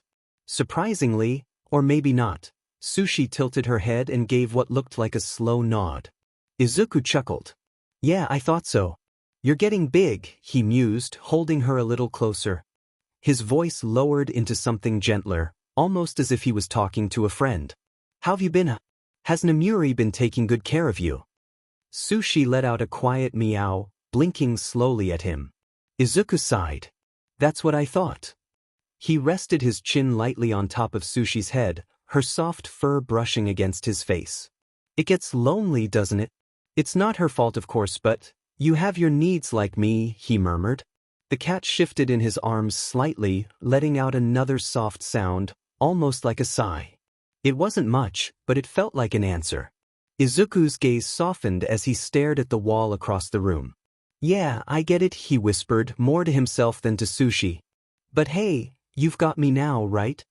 Sushi nuzzled his chest in response, her purring a little louder this time. Izuku smiled faintly, feeling a warmth settle in his chest. With a quiet breath, he stood up, holding the cat carefully in his arms as he looked around the house. It wasn't until now that he really noticed the state of things. The dishes in the sink were piled high, the clothes sat unwashed in a basket, and cat hair had seemingly claimed every piece of furniture in sight. The floors needed a good sweep, and there was an overall feeling of disarray that made his head ache just looking at it. It's not that bad, he muttered, though the half-heartedness of his tone betrayed him. He glanced down at Sushi, who simply stared back with that knowing, almost smug expression only cats could pull off. All right, fine. It is that bad, he admitted with a resigned sigh, setting her gently on the floor. Come on, Sushi. Let's get to work before Namuri decides to tease me again. Sushi padded along beside him as Izuku rolled up his sleeves, ready to tackle the chaos of the house one task at a time. Elsewhere in the house, while Izuku had managed to recover quickly, Namuri was still a mess, flustered beyond belief as she buried her face into her pillow. Her muffled voice carried a mix of exasperation and helpless affection as she muttered to herself. I hate him. But I love him. I hate him. It was painfully clear, even to herself, that she had developed a deep crush on the young man. And honestly, she couldn't blame herself. He was sweet, kind, warm, and thoughtful in ways that no one else seemed to be. He'd grown onto her like ivy creeping up a wall, and she didn't know when or how it had happened. That being said, she was very aware of the age difference between them. She was 26, and he was still a teenager, far too young for anything she might want to confess. Namuri wasn't oblivious to how inappropriate acting on those feelings would be right now. So, she made a firm decision. She wouldn't say a word until he was older. At least that didn't mean she didn't have competition, though. She sighed, rolling onto her back, glaring at the ceiling as if it held all the answers. Nana, Rumi, Ryuko. Those were women she couldn't just ignore. She wasn't sure if any of them actually liked Izuku the way she did, but she still kept her guard up. After all, Izuku had the habit of unintentionally winning hearts without even trying. She smiled faintly to herself, brushing a strand of hair from her face. Assets are nice and all, but he's not the type to care about that, she whispered, knowing full well that Izuku valued character and heart more than appearances. It only made her feelings grow stronger, and honestly, she liked it. Shaking off her thoughts, she finally sat up, cheeks still tinged pink. All right, Namuri, enough sulking, she told herself, pulling on a white robe to cover her undergarments. She tied it loosely at the waist before limping to the door, her ankle still throbbing from the injury. The door creaked open just as a loud, grating vroom filled her ears.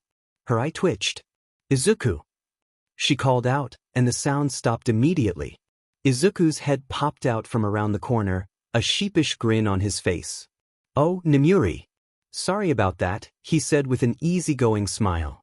She sighed, shaking her head before slowly opening her arms. Would you mind getting me over to the couch? Her eyes glanced at him expectantly, her tone gentler than her words. Sure thing, he said cheerfully, stepping up to her. He slung her arm around his shoulder to help her stand, but the awkward angle made her huff in annoyance. Really? What are we going to do? Dance to Greek music or something? She muttered, her tone teasing but frustrated. Izuku blinked, realizing how clumsy he was being. Plan B, then, he murmured under his breath before carefully picking her up bridal style. Namuri blinked in surprise but didn't protest, settling into his arms. Thank you, she said softly as he set her down on the couch. He flashed her a smile. I'm here to help, so if you need anything, just let me know, he said sincerely, already turning to leave. Wait, Nomiuri called out before she realized it, her voice softer now. I thought you were staying with me. Izuku paused, glancing back at her.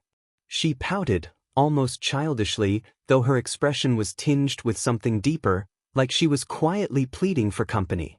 I am staying with you, he reassured her, but I need to clean up this mess first. His cheerful tone made it sound like he was referring to her actual housework, but Nomiuri, being herself, immediately turned red as her mind wandered to a far more suggestive interpretation. This kind of mess. Really, brain. Stop it. She quickly covered her blush by reaching for Sushi, who had jumped onto the couch beside her. She absent-mindedly toyed with the cat's ears and tail, whispering under her breath, "But I wanted you to stay so we could talk." From the other room, Izuku's voice carried back to her. "We can talk later. Just give me a minute to clean up." Nomiuri froze, her blush deepening as the realization hit her. He has advanced hearing. Sighing, she slumped further into the couch, burying her face in her hands. "Why am I like this?" she groaned softly, though there was still the faintest smile on her lips. She could wait, she would wait, but for now, she'd just have to endure moments like this, where the quiet warmth Izuku brought into her life only made her feelings grow stronger. After an hour, Izuku finally finished tidying up. He stood back, surveying his work with a small, proud smile. The place looked much better now, clean and orderly, a far cry from the cluttered state it had been in. Nomiuri, however, wasn't smiling. She was bored, uncomfortable, and in pain. Her occasional groans reached his ears, amplified by his enhanced hearing. "Guess I should make her a cup of tea," he muttered to himself, moving quickly to the kitchen. A short while later, he returned to the living room with a steaming cup in hand. "Here," he said, handing the tea to her as he settled beside her on the couch. "Thanks, Izuku," Nomiuri replied softly, taking a small sip. The warmth spread through her, relaxing her muscles almost instantly. She let out a quiet sigh of relief, the tension in her body easing ever so slightly. "So, how's your leg?" Izuku asked, attempting to make small talk as he turned to look at her. Nomiuri blinked, momentarily confused before she remembered that she was injured. "Ah, right," she muttered, shaking her head with a sheepish smile. "It's not hurting as much. Now, but my soles. They're on fire." She reached forward, attempting to massage her own feet, but she barely got close before her hands dropped in frustration. It was an awkward attempt, and it didn't go unnoticed. Izuku tilted his head slightly before speaking, his voice casual but clear. "Want me to massage them?" Nomiuri froze mid-motion, her hands still hovering in the air. She turned to him, stunned, her mind struggling to process what he'd just said. I can't ask you to do something like that," she stammered, her awkward smile betraying her flustered state. Izuku looked at her, genuinely confused. "I asked you," he replied simply, his tone matter-of-fact. Her mind blanked for a second before logic clicked back into place. "He's right," she thought. He asked. And she'd be a fool to turn down an offer like that. "Oh, then sure. Go on," she said quietly, her voice uncharacteristically soft. Izuku nodded and adjusted himself as Nomiuri shifted her position slightly. Her feet were bare, having only been covered by her slippers earlier. Elevated on a couple of pillows, her right ankle was still wrapped carefully. Izuku took a moment to look at her feet. Her soles were red and visibly tense, a clear sign of how much strain she had been under. Gently, he placed his fingers against them, starting off with a soft, careful touch. Nomiuri nearly flinched from the sensitivity but quickly melted into it as his hands worked. Izuku moved with quiet focus, his fingers gliding across her skin in slow, methodical motions. The pressure gradually increased as he moved into a steadier rhythm, ensuring he didn't miss a single spot. Nomiuri leaned her head back slightly, her muscles slowly unwinding with every movement of his hands. She could feel the tension leaving her legs, a pleasant warmth replacing the dull ache. "This feels amazing," she thought, almost blissfully, taking another slow sip of her tea. For a few minutes, there was nothing but the quiet hum of the room and the rhythmic motions of his touch. She closed her eyes, letting the rare feeling of calm and care wash over her. If she was being honest, she hadn't felt this relaxed in a long time. Izuku, for his part, remained focused, his expression calm as he continued to help ease her pain, completely unaware of just how much it meant to her. "So, Nemuri, how exactly did you get injured?" Izuku asked, his voice light as he broke through her thoughts.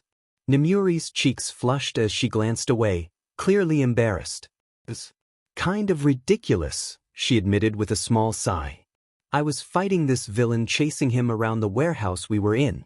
I had him pinned, used my quirk like usual, but then he dozed off, and the next thing I knew, he fell right on top of me. I lost my balance and tumbled down some stairs like an idiot."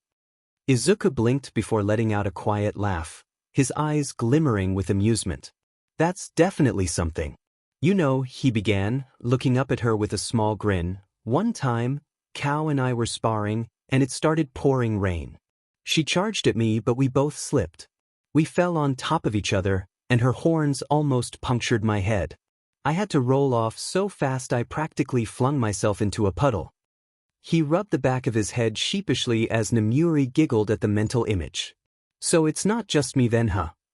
she teased, her embarrassment fading slightly. Izuku smiled back, but Nemuri's next words hit him harder than he expected. "What do you think, Izuku? Have you finally been able to adapt to this new life of yours? It's been 4 years now." The question sat heavy in the air, sweeping away every other thought in his mind. He stilled for a moment, his hands hesitating where they had been working on her feet. I guess so," he said quietly, his voice unsure. "It has been a long time, and even after a few bumpy relationships, everything has worked out fine. But it's still hard for me to believe that I'm liked for my quirk." His voice dropped a little, his gaze fixed on his hands. "That quirk, it made my life hell for so long. It took me away from my mother, and it was the reason I ended up here. But," he looked up at her faintly, "it's also the quirk that brought me to you. To all of you." He paused, his voice filled with quiet conviction. "I hated it for most of my life. But if going through all of that pain, all of those years of loneliness, meant I'd end up here, where I am now, I'd do it again." Nemuri's expression softened as he continued, her heart twisting at his honesty. "I'm happy to have all of you and to be part of this family. Even when this all started, I was happy. Not because I was liked, I didn't even realize I was until 2 years ago, but because I felt free." His voice grew quieter as he admitted, "Though, even now, I'm not sure if I've fully adapted. I still don't know what kind of relationship I want to have with some of you. We've made it clear you're not mother figures, no offense, but even when you act like older sisters, it's hard for me to see you as that." Nemuri smiled softly, shaking her head as she gently interrupted his rambling. "Izuku," she said, her voice quiet but firm, "come here for a second." Izuku blinked, pausing mid-thought. "Huh. Come here," she repeated, holding out her arms in invitation. "You need a proper hug." He hesitated, glancing at her leg in concern. "But I'll be fine. Just be gentle." Izuku sighed and carefully moved closer, sitting on the edge of the couch. Slowly, Nemuri coaxed him down until he was laying against her, his head resting gently against her chest. She wrapped her arms around him loosely, mindful of her injured ankle, and began running her fingers gently through his unruly green hair. "There, isn't this better?" she murmured softly. Izuku relaxed into the embrace almost immediately, his body going slightly limp as he melted into the warmth. He let out a small, content sigh, his tension easing little by little. He knew where his head was, but it didn't matter then, not at all. Nemuri smiled to herself as her fingers traced over his scalp, lightly scratching near the base of his ears. It didn't take much coaxing for them to twitch and appear, his soft green cat ears emerging from his hair. "Gotcha," she whispered with a quiet giggle, her hand moving to gently slide them. Izuku stiffened slightly. "Eche. Those are, shoo," Nemuri hummed softly, still petting him. "They're adorable and you know it. Let me enjoy this." Izuku let out a quiet grumble but didn't move, his face burning as her gentle touch lulled him further into a sense of calm. "You were saying," she prompted with a smile, encouraging him to continue. Izuku sighed again, his voice quieter now, almost muffled. I guess. I'm still figuring things out. About myself, about all of you, and about what I really want. Nomiuri nodded, her voice low and soothing. That's okay, Izuku. Like I said, the kind of relationship you want with us, that's up to you. And it can change whenever you want it to. Just remember. Her hands stilled for a moment, resting gently against his head. No matter what happens, we'll care for you. Boys. Izuku took a deep breath, her words sinking in as his emerald eyes met her sky-blue ones. A small, grateful smile tugged at his lips. Thanks, Nomiuri. That means a lot. She returned his smile warmly, brushing her fingers lightly over one of his twitching ears again. I'll always be here, Izu. Boys. He let out another soft breath, eyes closing for a moment as he sank further into her embrace. But now this was enough. 2 years ago Izuku sat at the round table surrounded by several heroines and Nizu. The air felt strangely heavy, and as he looked around he noticed something odd. None of them would meet his gaze. Their eyes darted away, fingers fidgeting, expressions a mix of awkwardness and subtle embarrassment. So, why am I here? Izuku asked, breaking the silence, his tone tinged with confusion. Nizu sighed, the tiny mouse principal's demeanor more hesitant than usual. We'll tell you, Izuku, but please promise you won't laugh. Her voice almost sounded like a plea, and that alone piqued his curiosity. He smiled faintly, the corners of his lips twitching with amusement. Why would I laugh? If you all called me here, it must be something important, right? They collectively gulped, several heroines looking away as if trying to find an escape route. Just don't say anything. Ryuko muttered, her face slightly flushed as she avoided his eyes. I can't believe we're doing this, Rumi groaned, pinching the bridge of her nose. The others shared her sentiment, sighing audibly, their expressions twisted in frustration. Izuku raised an eyebrow, now more amused than concerned. So, what's up? Nizu cleared her throat, straightening herself. You remember the abandoned insane asylum at the outskirts of town, right? Izuku nodded. Yeah. I've visited it once or twice, really old building. Honestly, I don't even know how it's still standing. The group exhaled collectively, the tension loosening just a little. Well, we've been getting reports that strange things are happening inside it, Ryuko continued carefully, her voice wavering ever so slightly. Izuku blinked, looking genuinely confused. Weird things?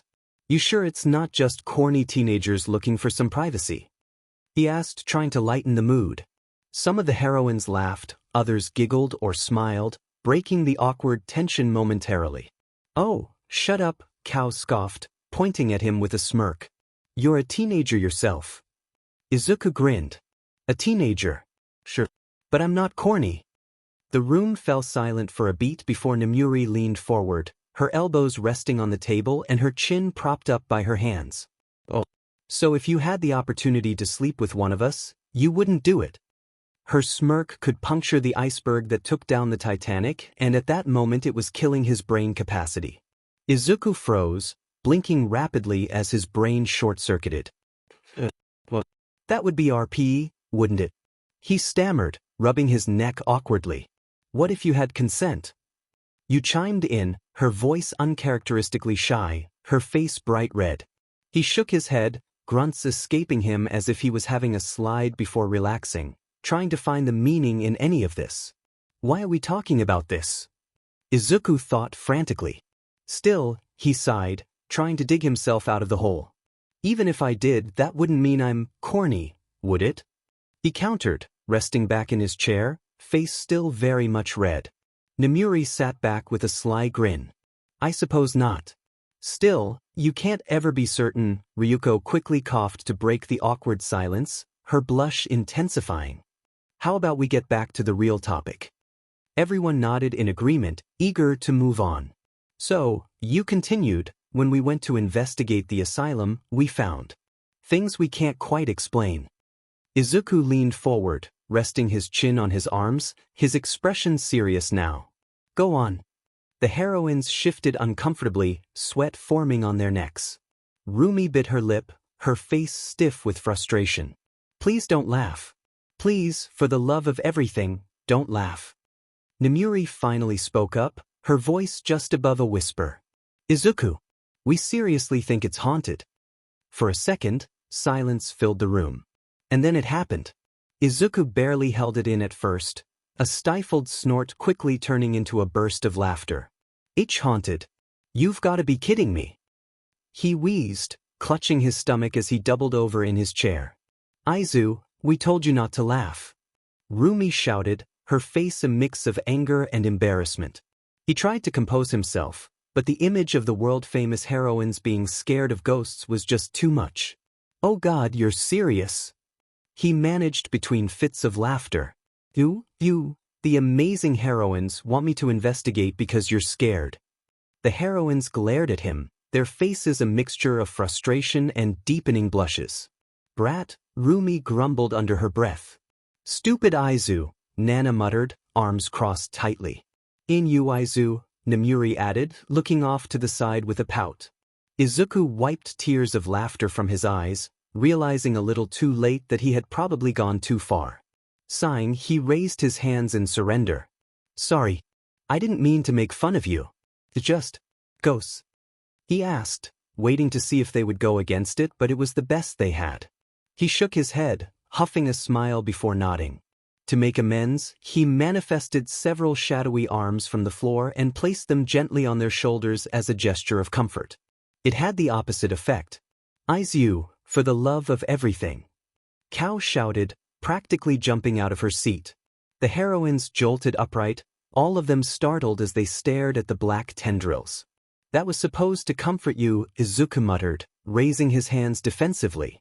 They let out long sighs, visibly annoyed as they crossed their arms and turned away from him. So, why me? Izuku asked, trying to change the subject. The group collectively deadpanned at him. Really? You don't know why we chose you? Nana asked, narrowing her eyes. Actually, yeah, Shino said from her spot on the wall, glaring lightly. Why did we pick him? We knew he'd laugh.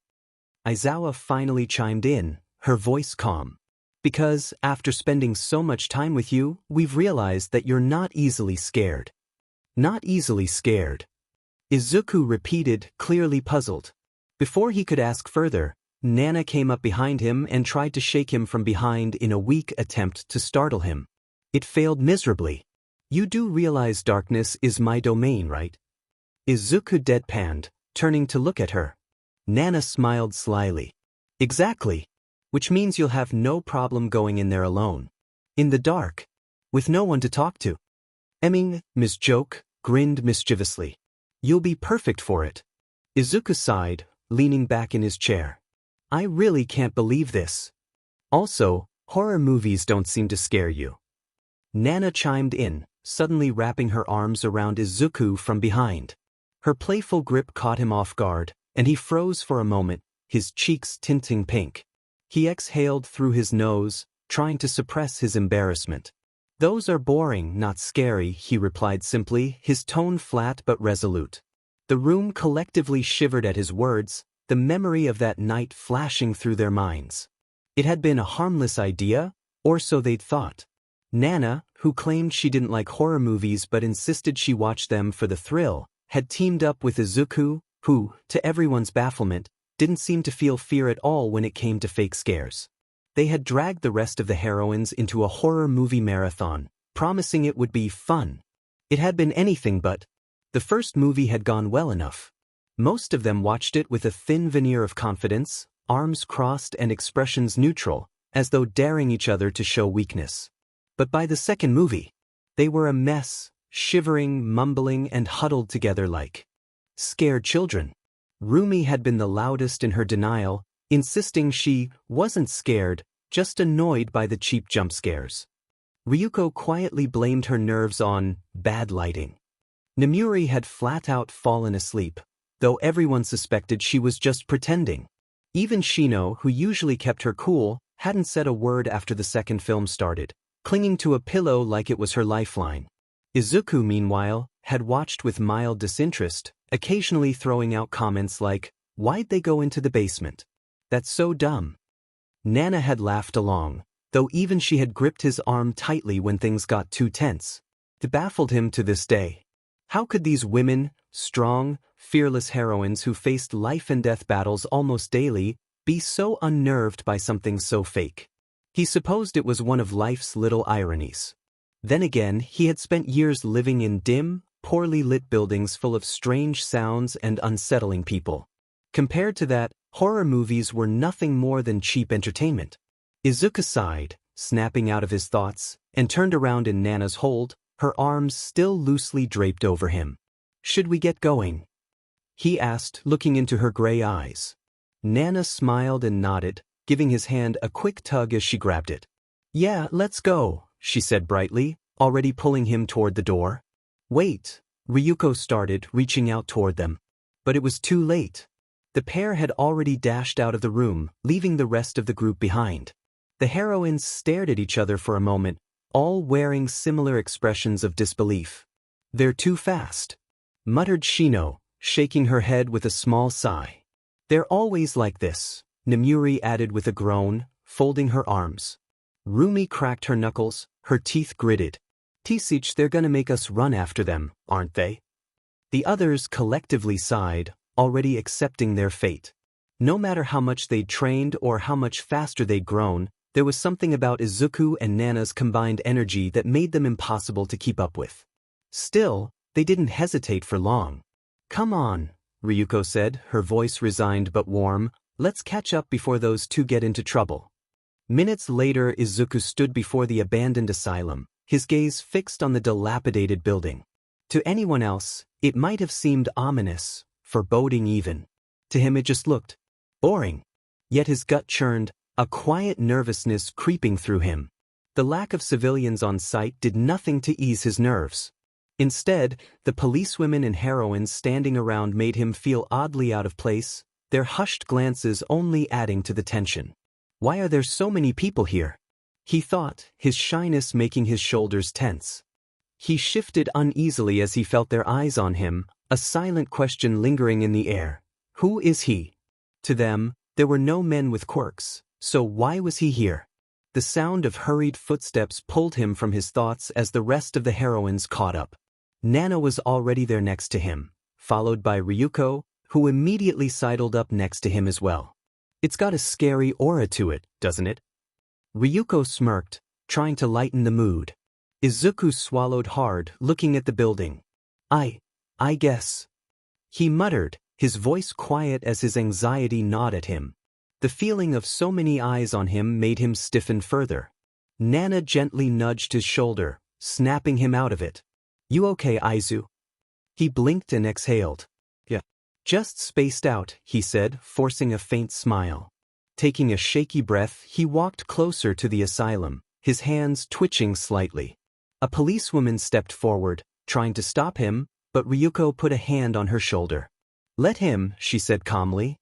"He's here to help." Izuku shot Ryuko a grateful glance before turning back to the building. He was still nervous, his heart beating a little too fast, but an idea formed in his mind, a precaution that might give him some control over the situation. "Hey, Ryuko," he said softly, turning to her. "I want to set up a barrier, just in case." She raised an eyebrow. "A barrier? Around the whole asylum?" He nodded, his voice steadier this time. "I'll keep it up for a while, long enough to check things out. If anything happens, you'll hear it."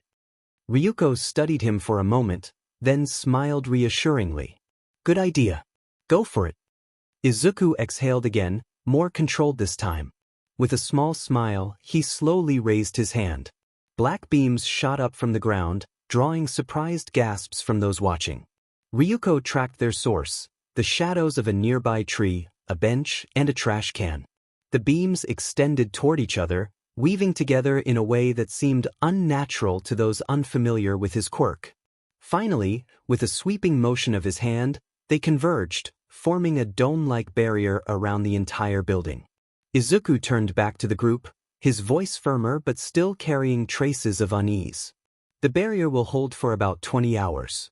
If you hear explosions or noise, just go to where it came from, but don't try to come inside. I'm the only one who can get in or out."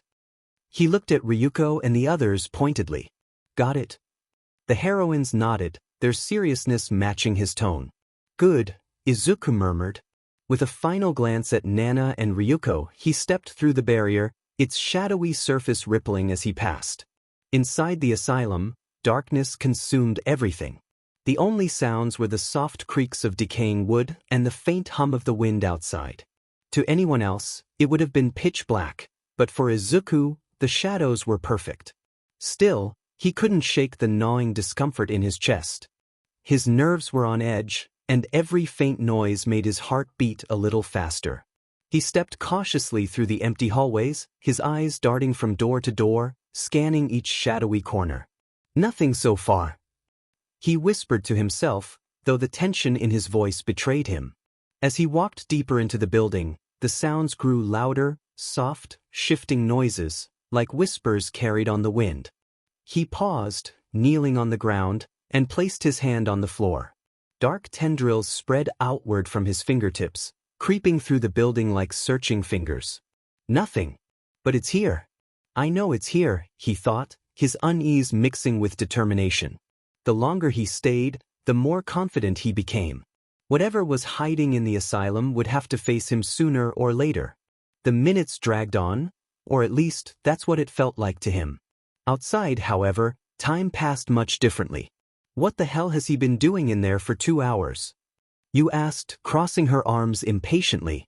The other heroines shrugged, just as worried as she was. They didn't say much, but it was clear they were uneasy. I can't help but feel worried, Rumi muttered, surprising everyone. Heads turned to stare at her, their eyes wide. What? She snapped, a light blush creeping onto her face. I can worry sometimes, okay? Nana smirked. I didn't say anything. The world is truly ending, Aizawa deadpanned, dodging a light punch from the flustered bunny heroine. Meanwhile, Izuku wandered deeper into the asylum. The sounds had grown louder now, giggles, whispers, faint footsteps, and they were closing in. He leaned against a wall, his breathing heavy. How long have I been in here? Tired, little boy. The soft, womanly voice echoed through the hall, clear despite the distance.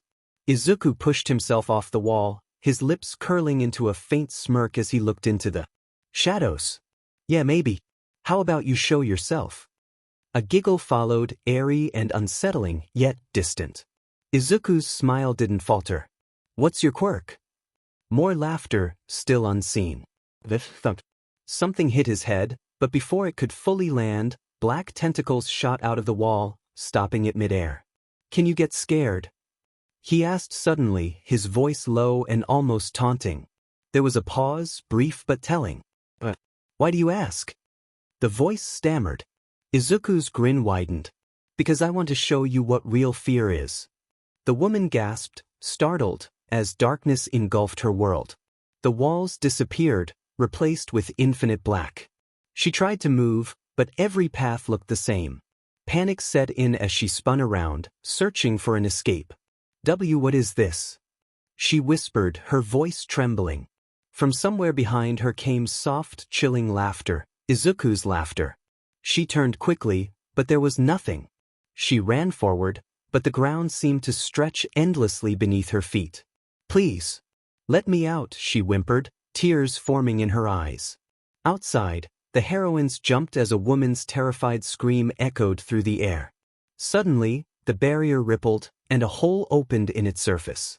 A woman came running out, her black hair disheveled and her face pale as death. She wore a long, white dress and looked as though she had just stared into the abyss itself. The heroines rushed toward her, nerves very much not at ease. Hey, calm down, Nana said, gently grabbing the woman's shoulders. What happened? What's your name? The woman's voice shook as she stammered, 𝐀𝐮𝐬𝐴. Coming. They turned toward the barrier, preparing for the worst, only to see Izuku calmly walking out, his expression as relaxed as ever. I told you I'd show you real fear, he said with a small, satisfied smile. Nemuri raised an eyebrow. You scared her that badly. He shrugged. Guess so. The woman, Akiro, as she introduced herself, quickly confessed everything, her voice still shaking as she explained how her quirk, Ghost, had allowed her to scare people who entered the asylum. Question: What did Izuku do to you? Kou asked bluntly. Akiro shuddered, glancing nervously at the green-haired boy. I don't want to recall it. He smiled softly, though there was still a faint nervousness lingering in his gaze. The others watched him closely, a mix of relief and unease written on their faces. Despite his calm demeanor, none of them could quite shake the feeling that something more simmered beneath his composed expression. Well, my job here is done, Izuku said quietly, his voice more certain now that everything had been handled. He turned his gaze toward Nana, finding her standing at the front, looking more tired than he'd ever seen her. I guess. See you at home. Nana blinked slowly, her smile warm but weighed down with exhaustion. She rolled her shoulders slightly, as if trying to ease a deep ache that had settled in. Yeah, see you there. In about 4 hours, she replied, her words coming out on a tired exhale. Izuku chuckled softly, the sound gentle and light-hearted despite his earlier nerves. Without hesitation, he closed the distance between them and wrapped his arms around her, pulling her into a firm, comforting hug. Nana let out a surprised breath, but she melted into the embrace almost instantly. Her head rested against his chest, her tired eyes fluttering shut as she sank into his warmth.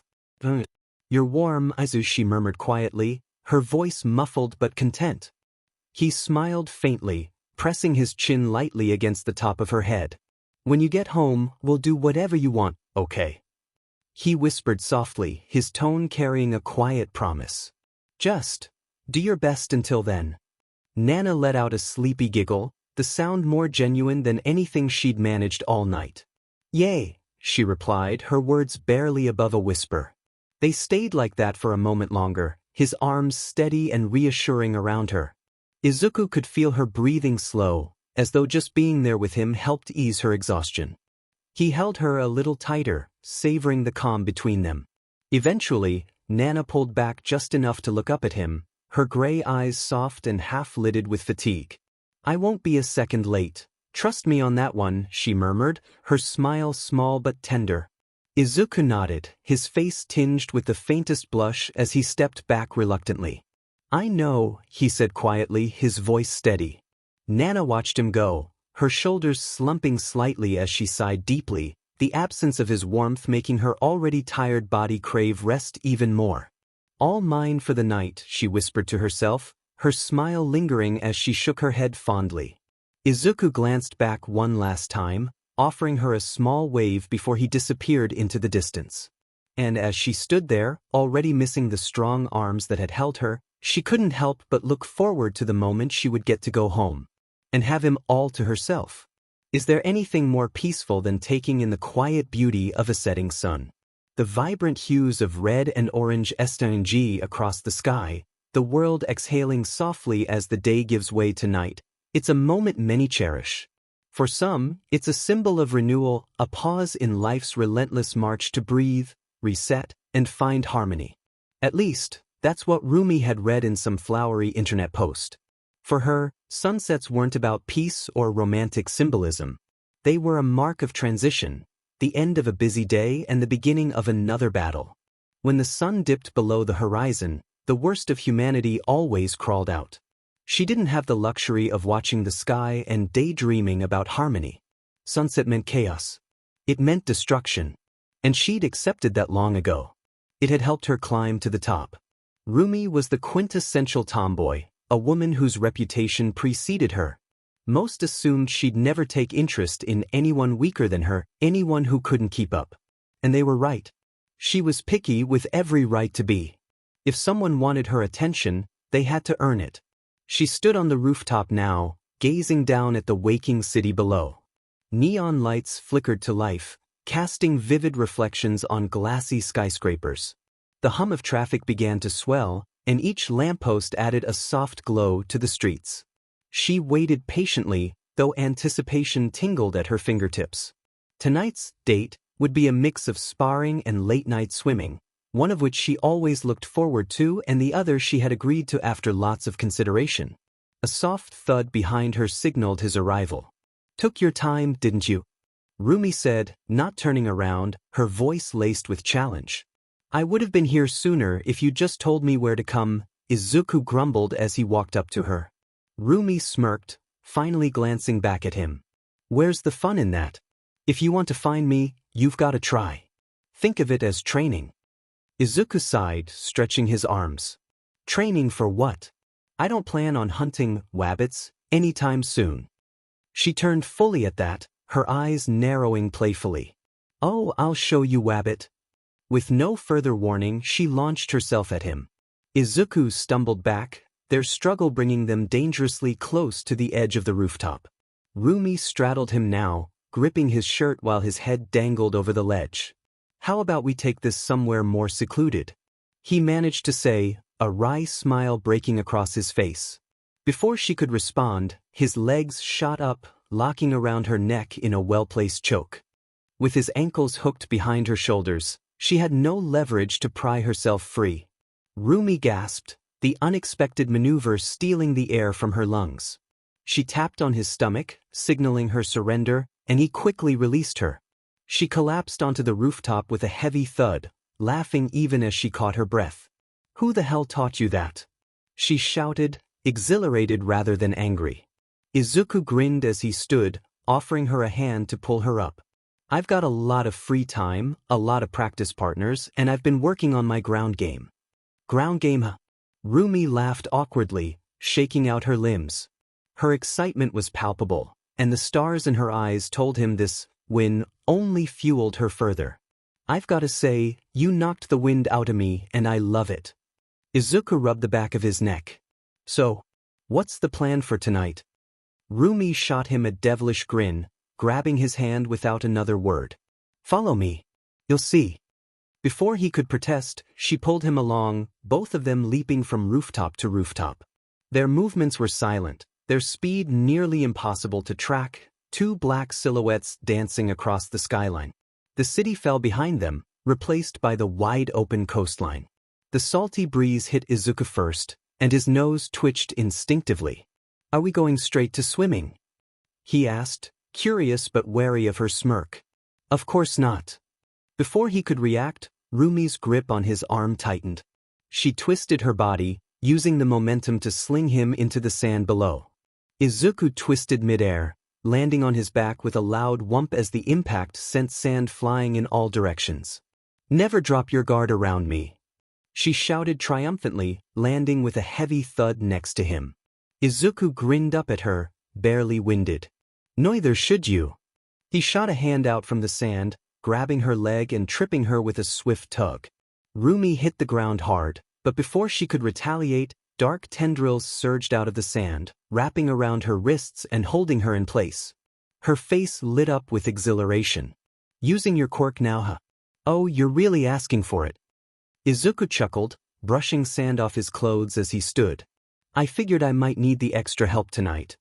Rumi tugged against the shadows, but they held firm, enough to keep her down but not hurt her. She lay back in the sand, catching her breath with a lopsided grin. You're getting cocky, she teased, her voice full of pride rather than annoyance. But I like it. Izuku extended his hand, and the shadows loosened, allowing her to sit up. She grabbed his hand firmly, pulling herself to her feet with a smirk. This is gonna be a long night for you, she warned playfully. Meanwhile, after a long day at work, the thought of unwinding with a late-night swim alongside two of her closest friends was all that ran through Ryuko's mind as she glided over the shimmering city skyline. This, she knew, was a rare occurrence, especially considering Rumi of all people had agreed to join. The rabbit hero had always been vocal about her dislike of swimming, grumbling about how it ruined the fur of her ears and tail. So, for Rumi to indulge herself tonight, it had to be a once-in-a-lifetime event. Unlike Rumi, though, Ryuko loved the water, particularly the cold. It calmed her down, cooling the constant warmth that came with her dragon physiology. Dragons were known for their high body temperatures, and Ryuko was no exception. In the sweltering summers, the heat drained her mercilessly, to the point where she joked that her sweat alone could fill an Olympic-sized swimming pool. Of course, that was an exaggeration, mostly.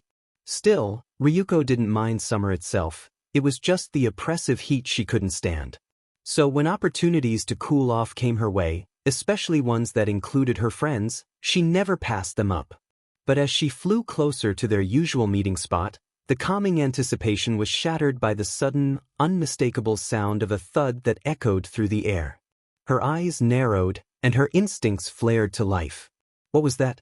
She thought, her wings beating faster as she sped toward the source of the sound. The closer she got, the clearer the scene before her became, and what she saw made her jaw drop. The moment she landed, her eyes widened at the sight before her. Izuku. Rumi.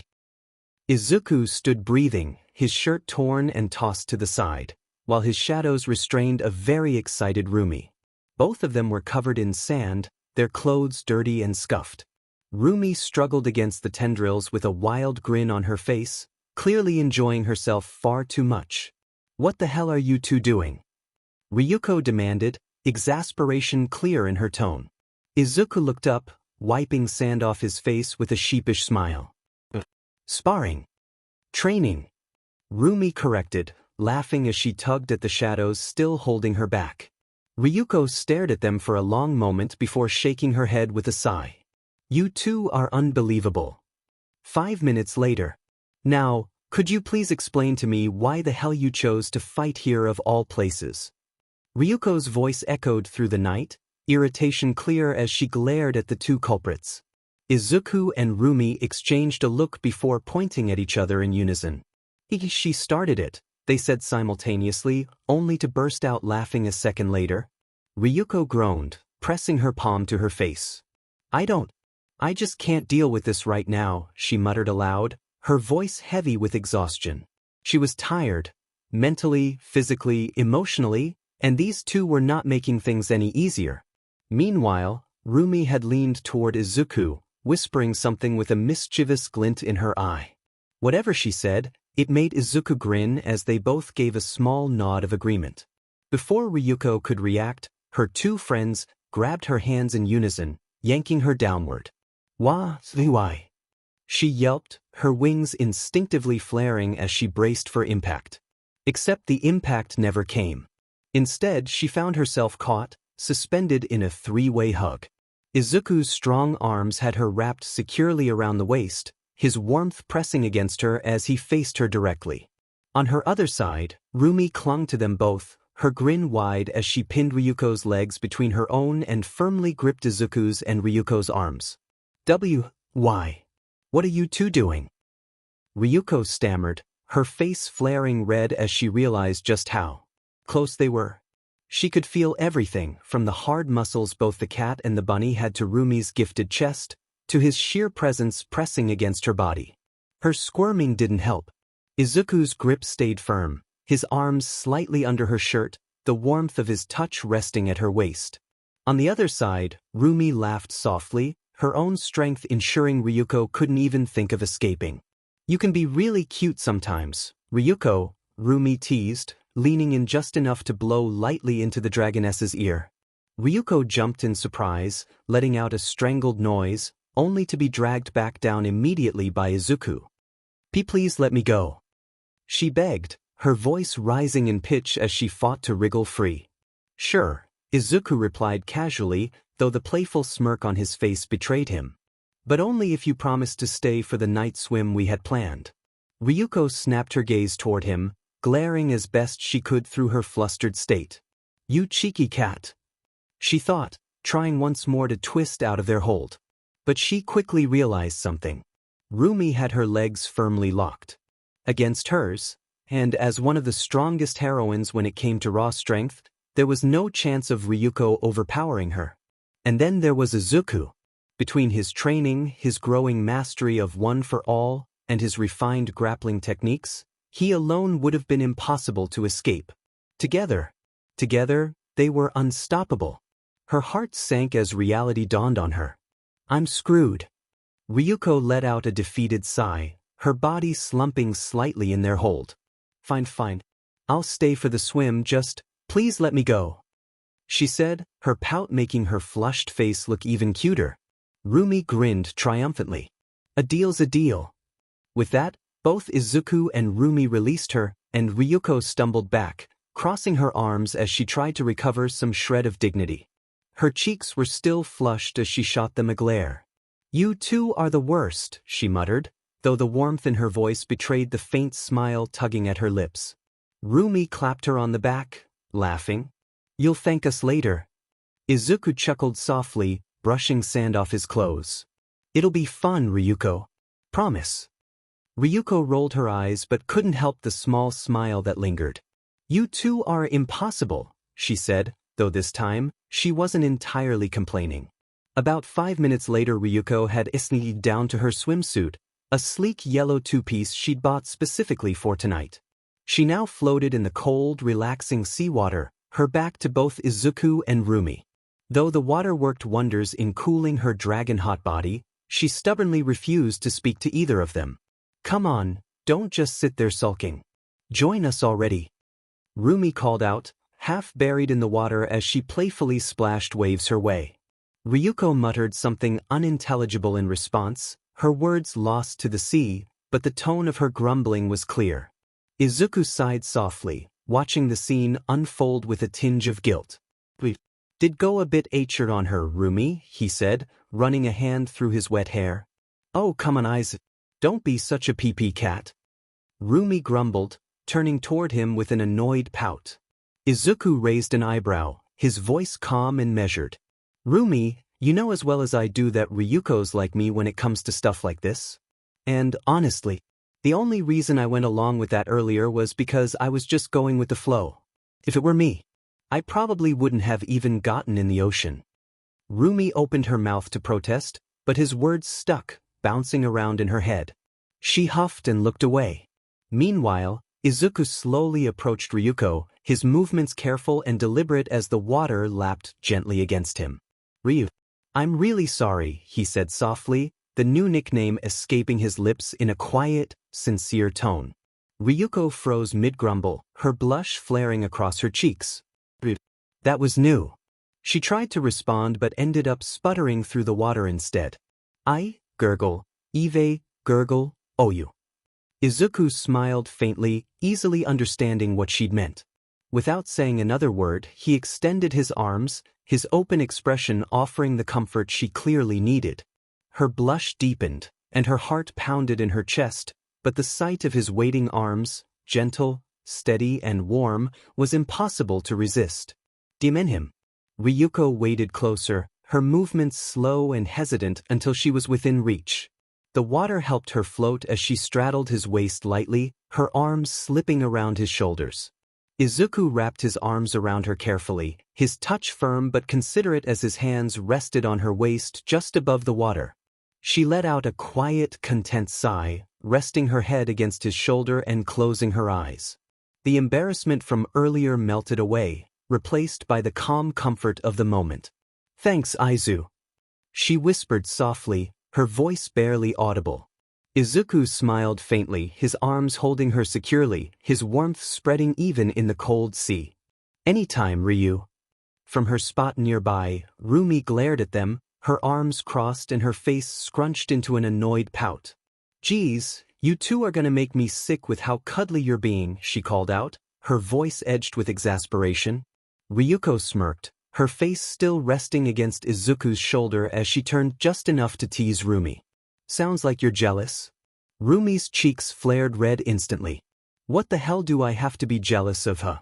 she snapped, crossing her arms tighter as her voice rose. Ryuko pulled herself gently away from Izuku, who carefully loosened his hold, and turned to face Rumi head-on. The dragoness smirked, her confidence returning in full force as she swam closer. Rumi, never one to back down, swam toward her as well until the two of them were mere inches apart. The moonlight glistened off the water cascading down their forms, emphasizing their toned curves and sharp features. The tension between them crackled like lightning as yellow and white locked in a silent battle of wills. Ryuko's smaller bust only barely made this a standoff of equals, but it was enough, her core and but very much making it up to her. Izuku, meanwhile, had retreated slightly, sitting back in the water with a nervous expression. The sheer aura radiating from the two women froze him in place. His mind screamed at him to intervene, but his eyes couldn't help but betray him as they flicked between the two, his brain struggling between appreciating their beauty and doing something. Still, his heart remained pure as always. He didn't want them to fight, not really.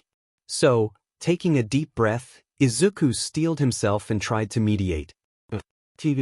"There's no reason to fight," he called out, though his voice came out softer than intended, wavering under the weight of their glares. Ryuko smirked, her golden eyes narrowing playfully as she leaned closer to Rumi. "Sounds to me like you're just jealous that I got to 𝐒𝐮𝐬𝐵 first." Rumi's blush flared deeper, her golden eyes narrowing with challenge. She leaned in as well, her voice dropping so Izuku wouldn't hear. "Please. You know as well as I do that Izuku is way too dense to realize why we're even arguing." Ryuko let out a dramatic sigh, brushing her wet hair back with a smug smile. "Maybe. But I still can't help but boast about getting one over on you. You're always so high and mighty." "Enjoy it while it lasts, Dragon Girl," Rumi shot back, the competitive glint in her eyes unwavering. "Whatever you say, Rabbit." The two stood there, face to face, water dripping off them as if they'd just stepped out of a painting. The sparks in their eyes could have lit a wildfire. Izuku, still frozen in place, couldn't decide what to do. His brain screamed for him to intervene, but he hesitated, unsure of how to step in without making things worse. Finally, he sighed, his resolve kicking in. "They're going to fight if I don't stop this." All right. That's enough." Izuku called out more forcefully this time, wading toward them with determination. His sudden movement startled both of them as they turned their sharp gazes toward him. "Don't fight. Please," he said earnestly, the last part sort of weaker than the rest, his eyes meeting theirs in turn. "We came here to relax, not compete." Ryuko blinked at his sincerity, her smirk softening slightly. Rumi sighed, looking away with an embarrassed scowl. Fine. You're too soft, 𝐮𝐬𝐴, she grumbled, though her shoulders relaxed. Ryuko turned toward Izuku, her teasing grin still in place. "Well, aren't you the little peacekeeper?" Izuku scratched his head sheepishly, his face flushed. "Just trying to keep things from getting out of hand." The two women exchanged glances, the competitive tension replaced with something lighter. Rumi rolled her eyes but smirked nonetheless. "You're lucky you're cute too." Izuku blinked, his blush deepening. Ryuko laughed, patting Izuku's shoulder as she turned back toward the water. "Come on, let's just enjoy the swim." "I think we've shouted enough for one night," Rumi huffed, but followed suit. "Fine. But I'm still racing you to the deeper water." "You're on, Rabbit." As the two dove into the water, Izuku stood there for a moment, rubbing his temples before shaking his head with a smile. They'll never change, he thought, wading in after them. Another day, another training session done, Izuku muttered aloud, exhaling as he sat down for a cup of tea. Specifically, green iced tea, his and Nana's shared favorite. It had been Nana, from the very start of their friendship, who had introduced him to tea. She insisted he'd been missing out, claiming he needed to experience real food after eating nothing but tasteless meals in the many prisons he had lived in, his word, not hers.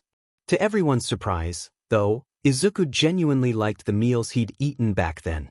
They were simple but well-made, high-protein, low-fat meals designed to be healthy, cheap, and filling. Over time, he'd perfected recreating those dishes at home, much to Nana's delight.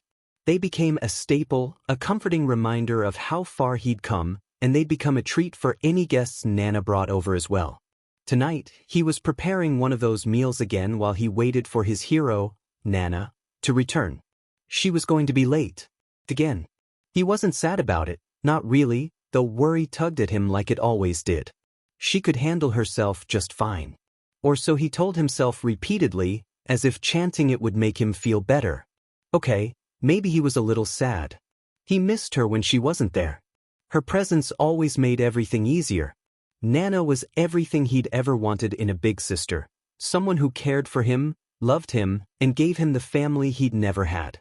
In his eyes, she was perfect. Time passed quietly. After finishing the meal, he settled down into meditation, using his cat quirk to listen to the soft songs of the birds outside. This was his favorite kind of peace. Doing absolutely nothing. sitting still while the world moved on around him. Unfortunately, all good things come to an end, though in his case one good thing would be replaced with another. The doorbell rang, its loud and jarring sound snapping him out of his calm. His cat ears twitched sharply, his face scrunching up in mild annoyance. He knew who it was. He could literally smell her through the door. "It's that d***d doorbell," he muttered, hurriedly getting up and moving to the door. Izuku opened it to find Nana standing there, her tired but oh-so-sweet smile greeting him. A smile tugged at his lips in return as he stepped aside to let her in. "Welcome home, Nana," he said softly, his voice warm. But she didn't move. "Izuku," she said, her tone holding a slight edge of annoyance. She tilted her head, her gray eyes narrowing playfully. Yes, Nana?" he asked, his nervous smile creeping up as his mind scrambled to figure out what he'd done wrong. "Can't you see I'm tired?" she teased, leaning against the doorframe and gripping the handle for support. He blinked, his brain buffering for a moment. I can." And she pressed, watching him flounder, clearly holding back a giggle. "And what?" he asked, his voice dull, like a robot whose programming had frozen. Nana let out a long sigh, shaking her head. Releasing the door handle, she wobbled forward, feigning collapse. Izuku's body moved on instinct, catching her before she hit the ground and pulling her into a warm, secure embrace. Finally, she murmured contentedly, pressing her head against his shoulder. Her arms looped around his chest as she leaned fully into him, as if his body alone could hold her upright. Izuku blushed furiously, his heart racing as he glanced down at the woman in his arms. "How about we go inside, Nana?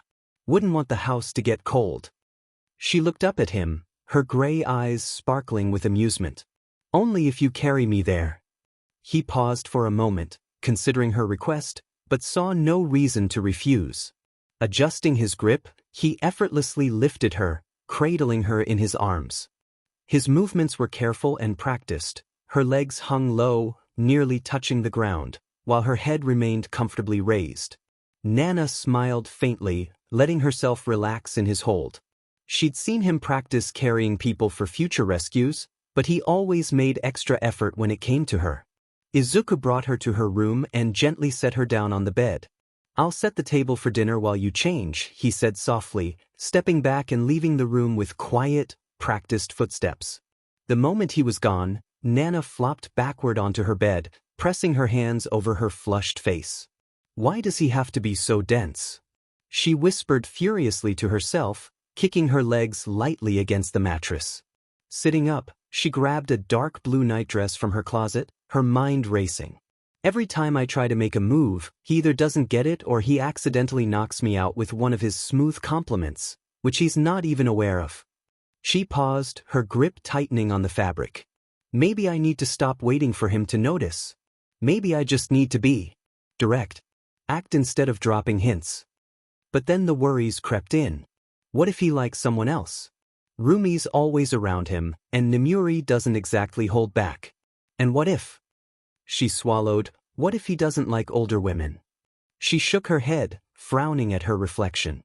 "Pull yourself together, 𝐀𝐮𝐬𝐴. You've faced worse than this." Having finally changed, she flung open her door a little too forcefully, the loud bang startling both herself and Izuku, who appeared in an instant. "Everything okay?" he asked, concern clear in his eyes. Nana scratched the back of her head awkwardly, a giggle escaping her lips. "Have you ever been so determined about something that you're suddenly full of energy out of nowhere?" Izuku smiled gently, his emerald eyes soft. "Every time I tell myself I have to get better for you and everyone else, I feel like that." The honesty in his voice made her blush furiously. Her heart skipped a beat, and she couldn't stop herself from staring up at him like a schoolgirl. "What is this, 5th grade?" "That's sweet, Izu," she said softly, brushing past him and giving his shoulder a quick pat. "Now come on, let's eat." Izuku followed after her, his gaze lingering on her as she walked ahead. Without realizing it, the words slipped out. "You look stunning."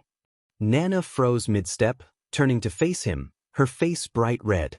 "Thanks," she stammered, eyes wide. Izuku scratched his neck, suddenly flustered. "You look amazing too," she added quickly, the words tumbling out before she could stop them. "Thanks," Izuku replied shyly, his face matching hers. The awkward silence that followed hung heavily as they both made their way to the table. Dinner passed quietly, though neither of them seemed to mind. Once they'd eaten, they moved to the couch. More silence followed until Nana blurted out, "There's this new movie that came out. Want to watch it?" "Sure," Izuku nodded.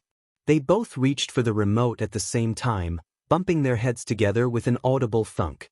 Nana was quicker on the second attempt, grabbing the remote and starting the movie, though her face scrunched up in frustration when she realized it wouldn't start for another 10 minutes. Izuku and Nana inched closer on the couch, the space between them disappearing faster than either seemed to realize. Their shoulders brushed lightly, a touch that lingered just a little too long before Nana quietly opened her arms, offering him a silent invitation. This time, Izuku understood. He let himself be pulled into her embrace, his movements slow and hesitant at first, as if afraid to overstep. Nana guided him gently, resting his head onto her lap. Izuku sighed softly as his cheek met her thighs. They were soft, warm, and surprisingly comfortable, much like his pillows back in his room. When he reached up slightly to adjust his position, his hand brushed against her leg. The muscle was firm, as expected from someone like Nana, but it only added to the comfort he found in her presence. Even after he settled, his hand remained where it was, his palm resting gently against her thigh. He didn't squeeze or shift, just held on lightly, a quiet point of contact that somehow grounded them both.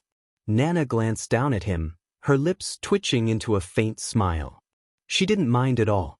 In fact, the warmth of his touch, so careful yet strong, made her feel safe, protected in a way she rarely allowed herself to experience. To repay the gesture, she raised her hand and ran her fingers through his messy green hair. Her movements were slow and deliberate, letting her nails scrape lightly against his scalp. She smoothed his hair out in soft strokes, only to tousle it again, repeating the 𝐶𝐻 over and over. Izuku's breath hitched slightly at first, the sensation unexpected. But he quickly melted under her touch, his body relaxing as he sank further into her lap. The cat-like part of him adored the feeling. He didn't need to let his ears out to enjoy it. A soft, contented sigh escaped his lips, his fingers twitching ever so slightly against her leg. The movie eventually started, the action scenes loud and dramatic, but neither paid it much attention. The sound played as background noise, filling the silence between them, but their focus remained on the simple comfort of each other's presence. Nana continued to comb through his hair with practiced ease, her expression soft as she watched him rest. Izuku's breathing grew slower and deeper, his grip on her thigh never loosening. Neither of them spoke. There was no need to. Moments like these were enough. Some time later after the movie ended, both of them let out wide, synchronized yawns, their exhaustion settling in.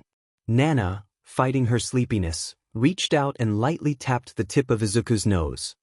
He blinked and turned to look at her, a soft blush dusting his cheeks. "It's getting really cold," she murmured, her gray eyes meeting his emerald ones. Izuku smiled tiredly, his voice gentle. "Then I guess it's time to go to sleep. We wouldn't want either of us catching a cold now, would we?" Nana giggled softly at his logic, her hand instinctively finding its way back to the green mess that was his hair. She lightly ran her fingers through it again before speaking.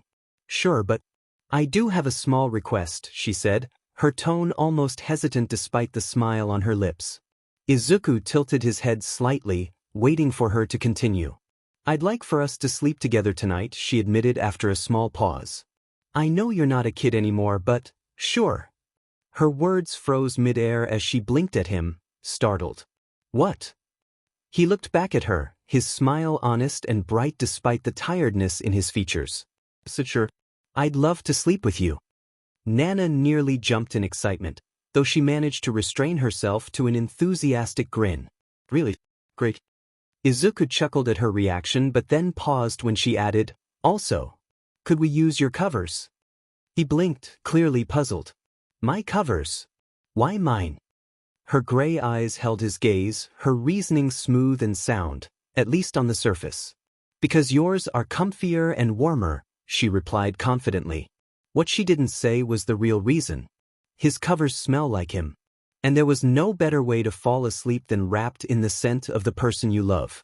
Izuku stared at her for a second, considering her request, before shrugging lightly. All right, if you say so.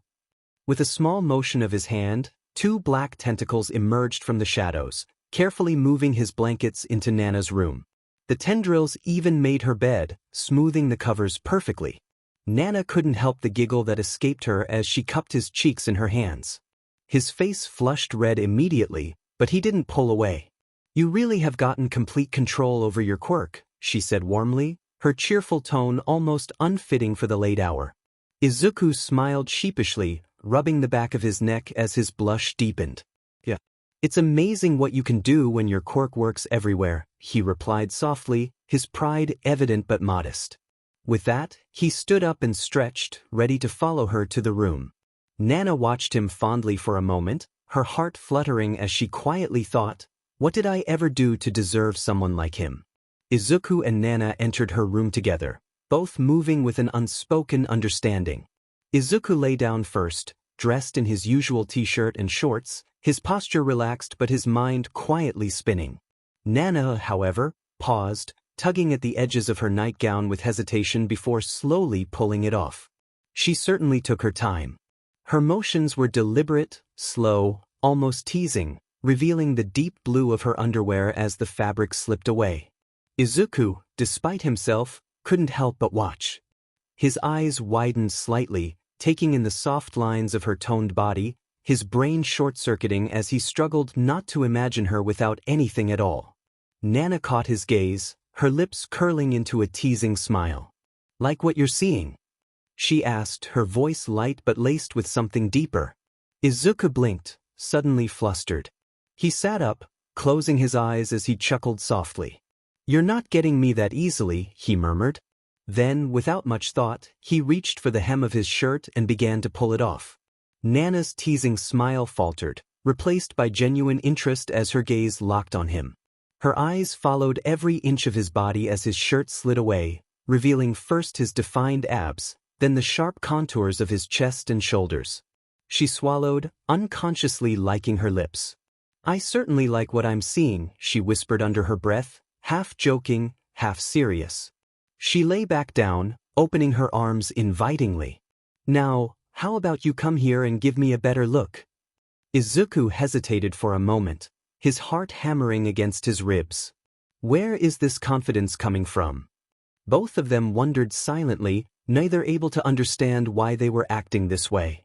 Still, Izuku gave in, letting her long, soft arms pull him toward her. He leaned down until their faces were mere centimeters apart, her warm breath brushing against his lips. Both of them froze, the tension heavy, as their hearts raced at the thought of what might happen. But instead of closing the gap, Izuku quickly changed direction, pressing soft kisses along her neck instead. Izuku, that tickles.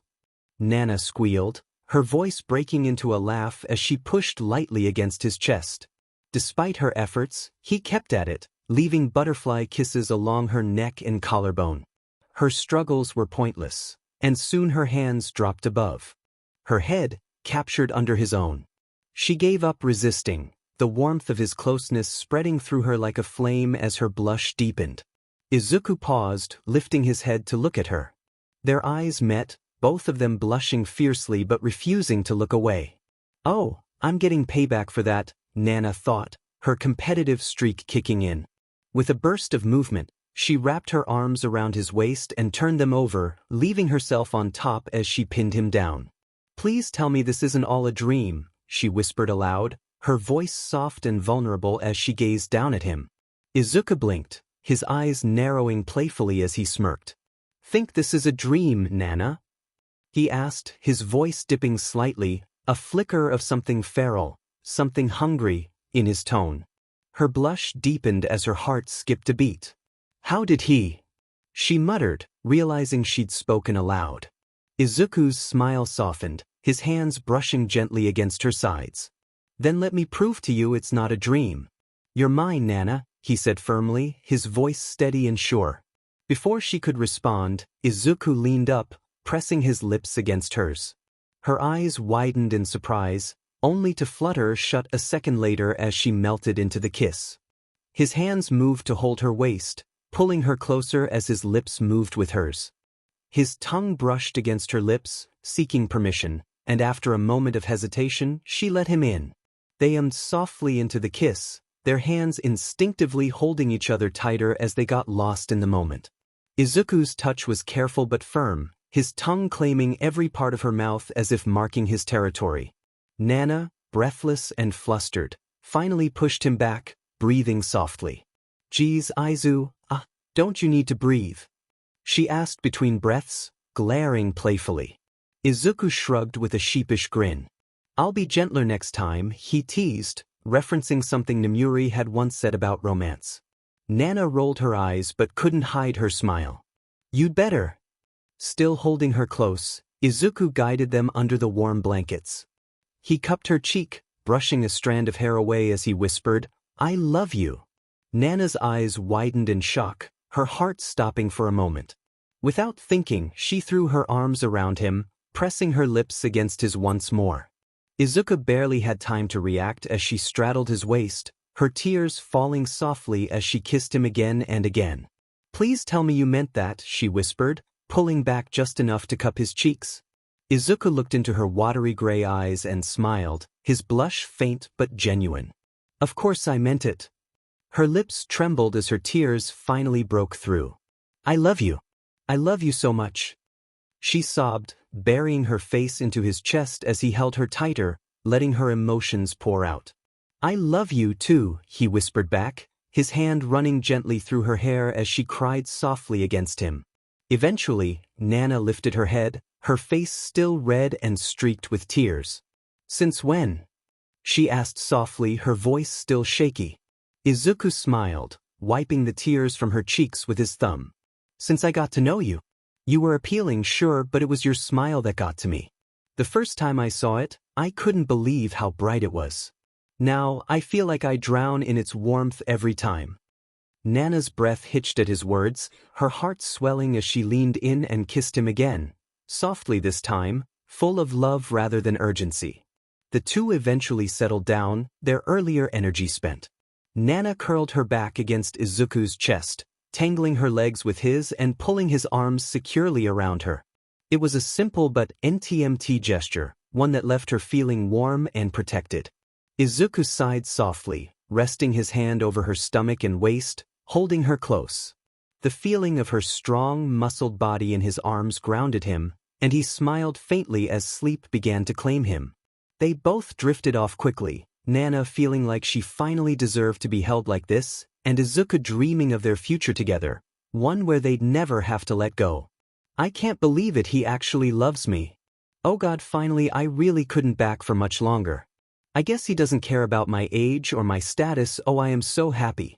He really is way too perfect. Oh well, I should enjoy it while I have him all for myself and milk it for its worth. And maybe milk him too. What the hell am I thinking? Is it bad I like someone younger than me? Probably not, but he is still underage, which means no. Milking. No, I should stop with that and just go to sleep," she thought, and did as she said she would do. Earlier in the day, Izuku woke up to an empty bed, Nana having already left for work. The sunlight filtered through the curtains, bathing the room in a gentle warmth that made it tempting to stay under the covers. But routine won out, and he got up to start his day. He moved through the usual motions, cooking a simple breakfast, brushing his teeth afterward, and then settling into his daily training. His focus today was on refining his control over One for All. Each session brought a deeper understanding of the immense power coursing through him, and with it, a growing suspicion that there was more to the quirk than what had been explained to him. Satisfied with his progress, Izuku decided to give himself a break. Instead of overexerting himself, he opted to relax, flipping through TV channels as he lounged on the couch. Occasionally, his gaze drifted toward the bookshelves, filled with titles Nana had recommended. He'd been meaning to dive into one for a while now, but the day's tranquility made it hard to choose between reading and doing nothing. That peace was short-lived. The program he was half watching cut to an urgent broadcast. a warning for citizens to take shelter as a massive fight had broken out in a nearby park. Izuku leaned forward, his brows furrowing. Situations like this weren't uncommon, and he trusted the heroes on site to handle it. But before he could dismiss it entirely, his phone rang. The caller ID displayed Nizu. "Izu, you need to come here quick." Nizu's voice was sharp and urgent, catching him off guard. "Where? What's going on?" Izuku asked, already standing and moving toward his closet to grab clothes. "Have you seen the news? Go to the park. We need more help evacuating civilians," Nizu said hurriedly before hanging up. Izuku stared at the phone for a moment, his thoughts racing. The urgency in Nizu's voice left no room for doubt. Quickly, he pulled on his All Might t-shirt and a pair of black shorts, lacing up his shoes with practice speed. With no time to waste, he jumped out the window, activating One for All to propel himself forward. The streets blurred beneath him as he ran, his heart pounding. Why had Nizu called him? There were dozens of pro heroes far more capable than a trainee like him. But whatever the reason, he couldn't stop now. Each step carried him closer to the park, and the knot of uncertainty in his chest grew tighter with every passing second. When Izuku arrived at the scene, the park was unrecognizable. Craters marred the ground, and the once lush greenery had been reduced to scorched earth. There were no civilians, only heroes locked in combat with a horde of villains. The air was thick with tension and exhaustion, the sounds of battle echoing all around. His breath hitched as he took in the chaos. This wasn't what he'd expected. His hands trembled slightly, but he forced himself to move. He could see the heroes struggling, their energy waning. He dropped to his knees, placing his hands on the ground. Taking a deep breath, he activated his shadows, sending dark tendrils deep into the soil. The earth began to tremble, a controlled quake shaking the villains off balance and disrupting their attacks. "Focus," Izuku whispered to himself, clenching his jaw as he raised his hands. Shadows surged upward, forming a makeshift wall around a group of villains, boxing them in. "Izuku!" 𝐶𝐮𝐬𝐺 voice broke through the chaos, drawing his attention. "Reinforce this," he shouted, his voice cracking slightly from the strain. 𝐶𝐮𝐬𝐺 nodded, adding her own support to the structure, and Izuku exhaled in relief. But the reprieve was short-lived. "What the hell are you doing here?" Snipe's voice rang out, sharp and demanding. Izuku looked up at her, still breathing from his exertion. "I don't know. Nizu called me, said you needed help." He shot back, his frustration bubbling to the surface. He slumped against the wall, trying to catch his breath. "Already tired?" Aizawa asked, his tone neutral but questioning. "A bit," Izuku admitted, forcing a shaky smile. "I ran here as fast as I could. Didn't want to be too late. And using my shadows like this, it's draining. Plus..." He pressed his hand against the wall, closing his eyes to focus. "I'm monitoring the vibrations. They're trying to break out." A wicked grin briefly flickered across his face as he raised his hand and slammed it against the wall. The shadows shifted, becoming squishy and elastic. A series of startled yelps and groans erupted from inside the box as the villains were thrown off balance again. "That should keep them busy for a minute," Izuku said, though his voice was quieter now, his nerves still frayed. "What's the plan?" "You asked," her tone serious. Izuku hesitated, shaking his head. "I'm not the one to ask. You're the seniors here. I was only called in to help evacuate civilians, but you already cleared them out." His eyes darted toward the trembling box. "This isn't going to hold forever. Any ideas?" Nemuri chimed in, her gaze darting between the box and her team. Izuku raised his hand tentatively. "We could gas them," he suggested, his voice faltering when everyone turned to glare at him. Sorry, phrased that wrong. Midnight could use her quirk to put them to sleep." "That might work," Nemuri said, though her expression was wary. "But I can't fully control the gas. You'll have to put me in there." Izuku's heart skipped a beat, and he shook his head quickly. "No need. I can make a funnel. That way, the gas goes directly into the box without risking you." Nemuri nodded, a faint smile playing on her lips. "Then what are you waiting for?" Ryuko asked sharply. Izuku swallowed hard and got to work. He manipulated his shadows, creating a narrow channel that allowed Midnight's quirk to seep into the box. Slowly, he sensed the villains inside succumbing, one by one. Relief started to wash over him, until a massive explosion tore through the side of the box. The sheer force of the blast sent him stumbling back, his hands instinctively going up to shield his face. His heart raced as he looked up, his eyes widening in horror. From the gaping hole emerged something monstrous, a figure far larger and more imposing than the others. Its hulking frame seemed to radiate raw power, and for a brief moment, Izuku froze. His mind raced, trying to process what he was seeing. The creature stood before him, its bare torso rippling with raw muscle, and its beige breaths and skull-like knee pads lending it a macabre, imposing aura. Its 𝐴𝐿 eyes locked onto Izuku, and without hesitation, it charged at incredible speed.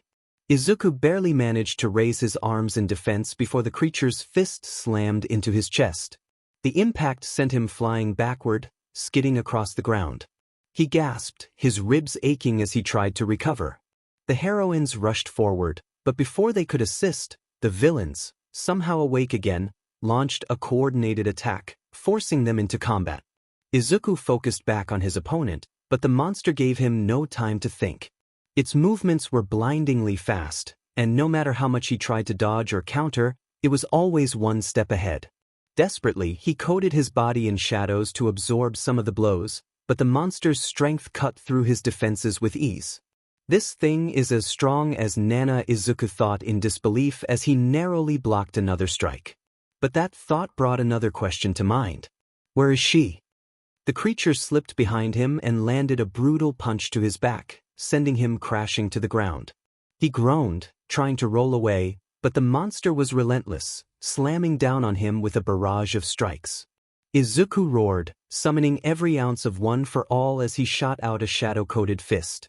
It connected squarely with the creature's jaw, snapping its head to the side. For a brief moment, hope flickered in his chest, until the monster turned back, unfazed. It healed instantly, the damage vanishing as if it had never been there. Before Izuku could react, the creature grabbed him and flung him into the air. He tried to maneuver, using OFA to regain control, but the monster was too quick. It caught him mid-flight, slamming him into the ground with bone-shattering force. Spitting out BLD, Izuku struggled to his feet, wobbling as the world spun around him. His shadow tendrils lashed out wildly, trying to create distance, but the monster dodged them with ease. It lunged again, and this time, Izuku managed to duck under its punch. He retaliated with another OFA-enhanced strike, this one aimed at its torso. The impact sent a shockwave rippling through the area, but the creature barely stumbled. A kick to his side sent him sprawling, pain exploding through his liver as he gasped for air. He tried to get up again, but his legs buckled. The creature seized him by the arm and hurled him like a rag doll, smashing him into the ground repeatedly. Left, right, left again, the world blurred into a chaotic mix of pain and noise. When the monster finally let go, Izuku lay battered and broken, his body refusing to move. BLD trickled from his mouth as his vision dimmed. And then he felt it. Two arms wrapped tightly around his shattered frame, holding him close. Cool droplets of water fell on his face, mixing with the BLD and dirt. Through his fading vision, he saw her. Nana. Her face was contorted with anguish, tears streaming down her cheeks as she cradled him. Why you? She choked out, her voice trembling. What have you done to deserve this? He wanted to tell her it was okay, to reassure her, but no words came. He couldn't move his hands, his legs. He couldn't even muster the strength to open his mouth. Pain consumed him entirely. Please, Izuku, don't leave us, she sobbed, her voice breaking as she pressed her forehead to his. He could feel the warmth of her tears soaking through his shirt, hear the desperate emotion in her voice. For the first time in a long while, he felt utterly powerless. He was back to that weak, helpless boy from the orphanage, unable to do anything but hope for the storm to pass. A memory of the past, Izuku was walking through the orphanage yard, chatting quietly with a small group of friends. The sun was setting, casting long shadows that stretched across the cracked pavement. It had been a rare moment of peace, A time when the weight of their circumstances seemed just a little lighter. That peace shattered in an instant. The fist connected with Izuku's face, sending him sprawling to the ground. His vision blurred as the sharp sting spread across his cheek and nose. He barely registered the laughter above him before looking up to see the source, the orphanage bully. The boy was 15, tall for his age, with the broad build of someone far older. His smirk was cruel, his eyes gleaming with the satisfaction of asserting his demps. Behind him stood a group of other boys, each wearing the same twisted grin. Izuku had always been careful to avoid him, knowing full well that crossing his path only led to pain. But today, it seemed there would be no escape. "You think you're better than us, huh?" The bully sneered, towering over Izuku. Izuku struggled to his feet, his hands trembling. I wasn't." Before he could finish, the bully shoved him back down, the force knocking the wind out of him. "Stay down where you belong," the boy growled, stepping aside as his friends closed in. The first kick struck Izuku's ribs, sharp and unforgiving. Then came another and another. He curled into himself, trying to shield his body from the onslaught, but it was no use. The boys showed no mercy, their laughter echoing in his ears as the blows rained down. BLD trickled from his nose, the sharp metallic taste filling his mouth. He wanted to fight back, but the sheer weight of their attacks kept him pinned. His lips split open from a well-aimed kick, and his head throbbed as pain shot through him. Just as his vision began to darken, a searing, sharp pain jolted him back to consciousness. Izuku screamed, his voice raw and desperate, as he looked down at his side. A knife was embedded just below his ribs, the blade glinting cruelly in the fading sunlight. "Shut up," the bully snarled, leaning down to grip the knife's handle.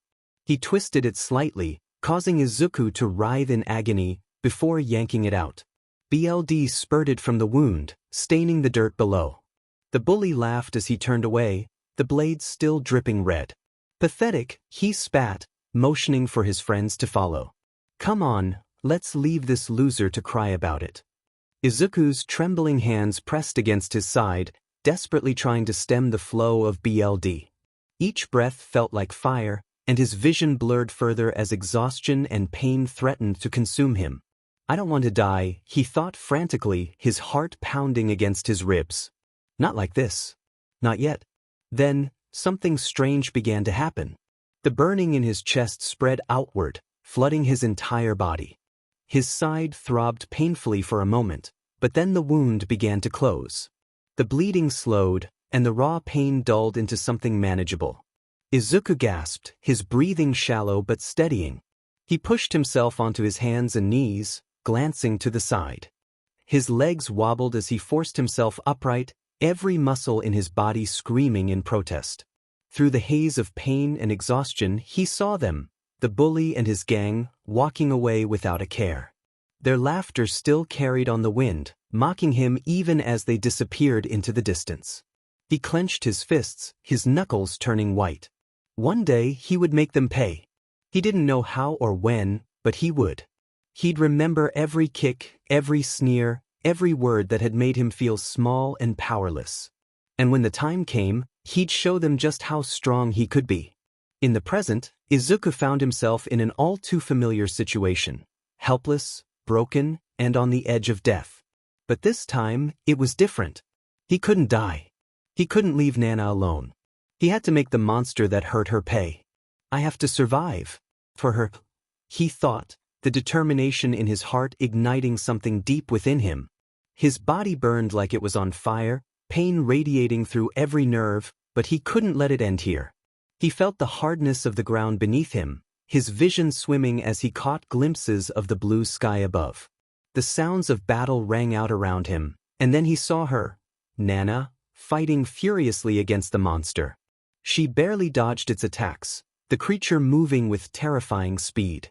But she was unrelenting, her fury unmatched. Her gray eyes blazed with intensity, and her fists connected with raw power, each punch driving the monster back. "No one hurts him. No 1 inch," she hissed, her voice low and filled with rage. Sparks of energy danced across her body, a warning to anyone watching. She wasn't holding back. "Delaware smash." She roared, slamming her fist into the monster's chest and sending it stumbling back. She pressed the attack, her punches coming faster and harder, forcing the beast onto the defensive. Meanwhile, Izuku whispered to himself, his voice weak but resolute. "I don't want to die." Steam began to rise from his wounds, his broken body slowly mending itself. Recovery Girl rushed to his side, her face pale with worry as she tried to heal him. But the heat radiating from his body was too intense. "I can't do anything," 𝐀𝐮𝐭𝐡𝐨𝐫 muttered, panic creeping into her voice. "Why is he healing? How is this possible?" Kao knelt beside them, her expression just as bewildered. "What's happening to him?" she asked, glancing between Izuku's pained face and 𝐀𝐮𝐭𝐡𝐨𝐫's worried one. "I don't know," 𝐀𝐮𝐭𝐡𝐨𝐫 admitted, her usually confident tone shaken. "He's healing, but it's causing him incredible pain." Izuku gritted his teeth, his body trembling as he pushed his hands against the ground. Steam poured from his mouth, his breathing 𝐒𝐻𝐵 as his internal injuries knit themselves together. His shadows pulsed within him, flowing like rivers of molten darkness, repairing what they could while leaving a searing trail of agony in their wake. "Izu, stop," 𝐀𝐮𝐭𝐡𝐨𝐫 pleaded, her voice breaking. "Your body's already at its limit." Izuku huffed, shaking his head weakly. "I can't just sit here," he murmured, his voice barely audible. Kao placed a firm hand on his shoulder, her eyes wide with desperation. "No. You'll die if you go back in." 𝐀𝐮𝐭𝐡𝐨𝐫 cupped his cheeks, forcing him to look at her. "I don't know how you're still alive, but I can't let you waste your life like this. Besides, there's no way you can use your quirk after what you've been through." Her voice trembled, her eyes filled with fear, not just as a healer, but as someone who cared deeply for him. Izuku met her gaze, his own filled with quiet determination. "I know you'll hate me for this, but I'm going back in," he said, his tone resolute despite his trembling frame. "No. Please, Izu, stop." Kao begged, but her words fell on deaf ears. He took a shaky step forward, sparks of energy beginning to crackle around his body. His veins darkened as the shadows within him began to stir, snaking along his limbs and spreading outward. His eyes flickered to Nana, who was still trading blows with the monster. Even in the chaos of battle, she looked untouchable, a force of nature, fierce and unyielding. But Izuku knew she was holding back. She always did, and it terrified him. Breathing deeply, he turned his attention to the surrounding battlefield. Villains had taken advantage of the chaos, attacking the other heroines in droves. He couldn't let them overwhelm the others.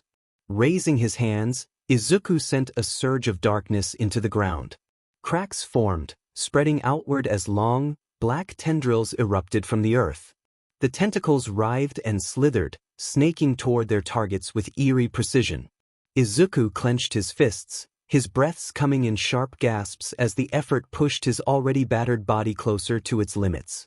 The more tentacles he summoned, the harder it became to breathe. The shadows inside him clawed at his insides, threatening to consume him entirely. But he didn't stop. The tentacles wrapped around dozens of villains, immobilizing them just long enough for the heroines to swoop in and secure them. Izuku gasped, his chest heaving as he detached the tendrils from their source, letting them harden into restraints. The ground beneath him steadied, and he fell to one knee, his vision blurring from exhaustion. He looked up, his gaze finding Nana once more. She was incredible. Each punch she threw sent shockwaves through the air, her power forcing the monster further and further back. Sparks of electricity crackled around her, illuminating her determined face. Izuku couldn't tear his eyes away. Despite the chaos, despite his pain, he couldn't help but marvel at her strength. She was winning, he could feel it. And in that moment, despite everything, he smiled. She was perfect. And he would fight with every ounce of his being to make sure she stayed safe. The sparks dancing around Nana's body made the other heroines instinctively back away. This was no longer their fight. It was hers and hers alone. Nana lunged at the monster that had dared to hurt what was hers, her fists swinging with relentless fury. Each punch landed with resounding force, driving the creature back. Its howls of pain brought a dark satisfaction to her lips, a smile growing wider with every hit. She was merciless, her punches sharp and calculated, each one fueled by the memory of Izuku's bloodied form. She wasn't aiming for a quick defeat. No, she wanted the monster to feel every ounce of pain it had inflicted on her beloved Izuku. The sparks around her intensified as she ramped up her speed and power, keeping herself just below her limits. She wasn't wasting energy, she was toying with her prey, making it suffer. With each passing second, the creature grew slower, unable to match her increasing speed and ferocity. "Nothing can keep up with me," she muttered under her breath, her power surging as she hit 50% of OFA's capacity. Her punches became a blur, forcing the monster to stagger and retreat, its once feral movements now sluggish and panicked. "You're mine, beast," Nana shouted, her voice ringing with unyielding determination. She closed the distance between them, her fists a relentless barrage of power and precision. Each impact sent shockwaves rippling through the air, pushing the creature closer to the edge of defeat. But she couldn't drag this out much longer. The thing wasn't alive in any conventional sense, controlled from afar, it was already long gone in any meaningful way. It didn't deserve any more of her energy. Deciding it was time to end this, Nana prepared for her signature move. The sparks around her grew brighter, and the air itself seemed to crackle with anticipation. Izuku, watching from afar, recognized the setup instantly. He knew her punch wouldn't miss. It never did. But before she could land the finishing blow, he saw his chance to lend his own hand to their revenge. With the last of his strength, Izuku raised his arms, sending black spikes from his shadows to pierce the monster's limbs and torso. The creature thrashed violently, pinned in place as it howled in pain. Nana caught his eyes and smiled, a silent acknowledgement of his effort. "It's the end for you, villain," she declared, her voice carrying across the battlefield. With a single, devastating motion, she surged forward, her fist glowing with concentrated power. Delaware smash. Her punch connected, the force disintegrating the monster entirely. It left behind only fragments, its arms and legs still impaled on Izuku's shadow spikes, a grim testament to their combined efforts. Standing tall over the remains, Nana's gray eyes burned with righteous fury. "It deserved nothing more," she muttered to herself, her voice low as she turned to face the cheering heroines. But Izuku wasn't cheering. He stood on shaking legs, struggling to keep himself upright as his vision swam. His breath came in sharp gasps, his battered body on the verge of collapse. "Nana!" he whispered weakly, his knees buckling just as she reached him. She caught him immediately, pulling him into a warm, protective embrace. He leaned into her, inhaling the comforting scent of her presence as she sobbed softly against his shoulder. "Don't you ever scare me like that again," she cried, her voice breaking as her grip on him tightened. Izuku smiled faintly, too exhausted to reply, and patted her back with what little strength he had left. Lifting him effortlessly, Nana carried him toward the other heroines. She gently set him down, helping him stay upright. His resilience was astonishing, considering the beating he had just endured. As they gathered to regroup, their moment of relief was interrupted. Several swirling portals appeared near the remains of the creature. Nana, Rumi, and Ryuko, recognizing the portals immediately, rushed forward but kept their distance. 3 figures emerged. The first was a tall woman seemingly made of the same blue energy as the portals. Dressed in a pristine butler uniform, she exuded an air of authority, clearly the leader of the group. The second was a short, blonde girl dressed in a schoolgirl uniform. She twirled a dagger in her hands, her feral grin making her intent obvious. Her glowing eyes locked onto Izuku with unnerving interest. And then there was the third figure. Izuku's heart skipped a beat. Standing there was someone he knew, a friend, or at least someone he had thought was a friend. She wore a simple white shirt with black accents, paired with black jean shorts and a leather jacket. Her usual cool demeanor seemed out of place amidst the chaos. "Dabi," Izuku whispered, confusion clouding his tired mind. She wasn't supposed to be here. She was supposed to be on the other side of the country. What was she doing with them? "What are you 3 doing here?" Rumi demanded, her stance ready for battle. Ryuko, now fully transformed into her dragon form, let out a low growl, prepared to strike. Dabi raised her hands nonchalantly, her voice calm and almost amused. "Whoa, easy there, cowboys. We're just here to pick up the remains of this little guy." "That little thing being what, exactly?" Nana asked sharply, her fists clenching. Dabi pointed to one of the severed limbs impaled on Izuku's shadows. "It's called a 𝐻𝐿𝐻𝐿. But, hey, how about we talk about something more interesting? Like the name of that cutie over there." Toga's high-pitched, playful voice made the heroine's blood boil. She giggled, her gaze fixed squarely on Izuku. Izuku chuckled quietly, ignoring the glares from the heroines around him. He reached into his shadows, pulling a small piece into his mouth and chewing it like gum. Chio noticed immediately, placing a firm hand on his shoulder. "Don't even think about it, Izuku." "Don't worry," he assured her with a tired smile, spitting the now rounded shadow into his hand. "I'm not doing anything drastic." Infusing the small ball with one for all, Izuku raised his arm, his actions drawing confused stares. Before anyone could stop him, he threw the ball with all his remaining strength. The shadow streaked through the air like a bullet, impossible to dodge. Dabi raised her arms to shield herself, bracing for impact. Instead, the ball expanded, encasing her in a cocoon of shadow. With a final burst of effort, Izuku pulled the cocoon toward him and shattered it just as it reached his feet. The strain was too much. It collapsed to the ground, unconscious, as the remaining villains took advantage of the chaos. Grabbing the last of the 𝐻𝐿𝐻𝐿's remains, they retreated through their portals, leaving the battlefield eerily quiet. Sun Tzu, The Art of War. That quote had always stayed with Izuku. He'd read it years ago, back in the orphanage that had burned down. It became his mantra, a truth he clung to. Victory came from understanding, knowing both your enemy and yourself. But in the fight he'd just endured, he had known only himself. And because of that, he survived. Barely.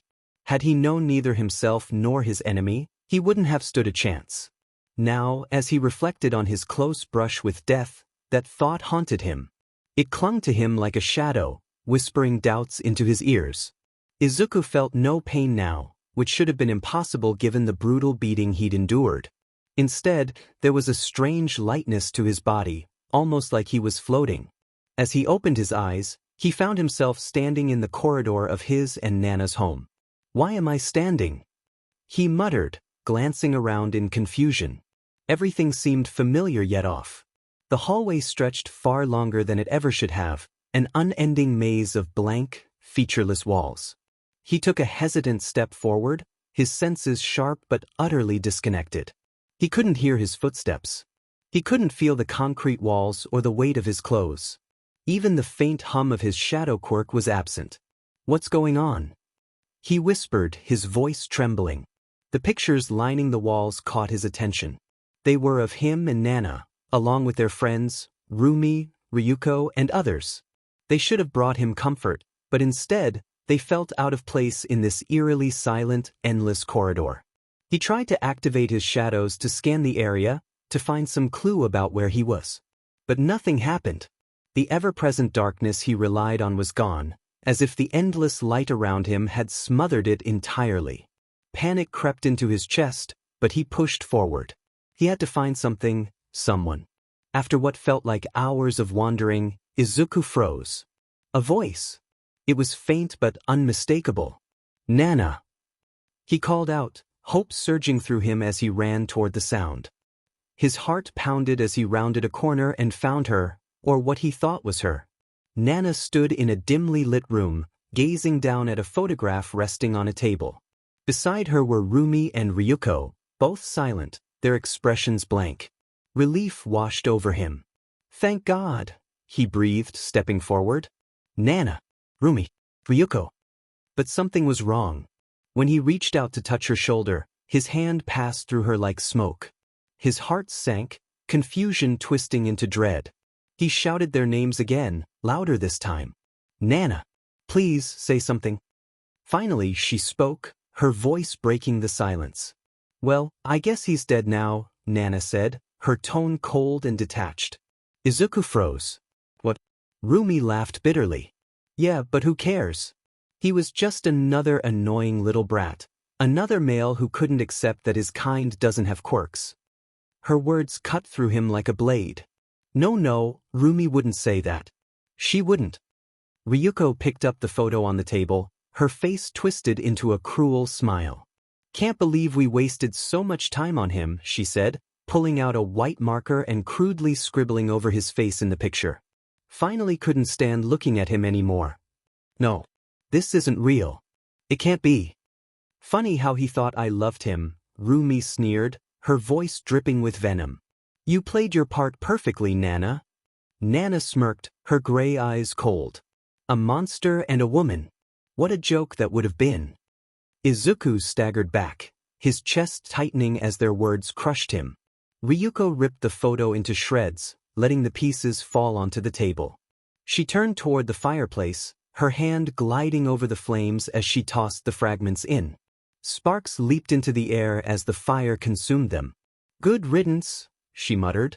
Rumi followed, grabbing a painting Izuku recognized immediately.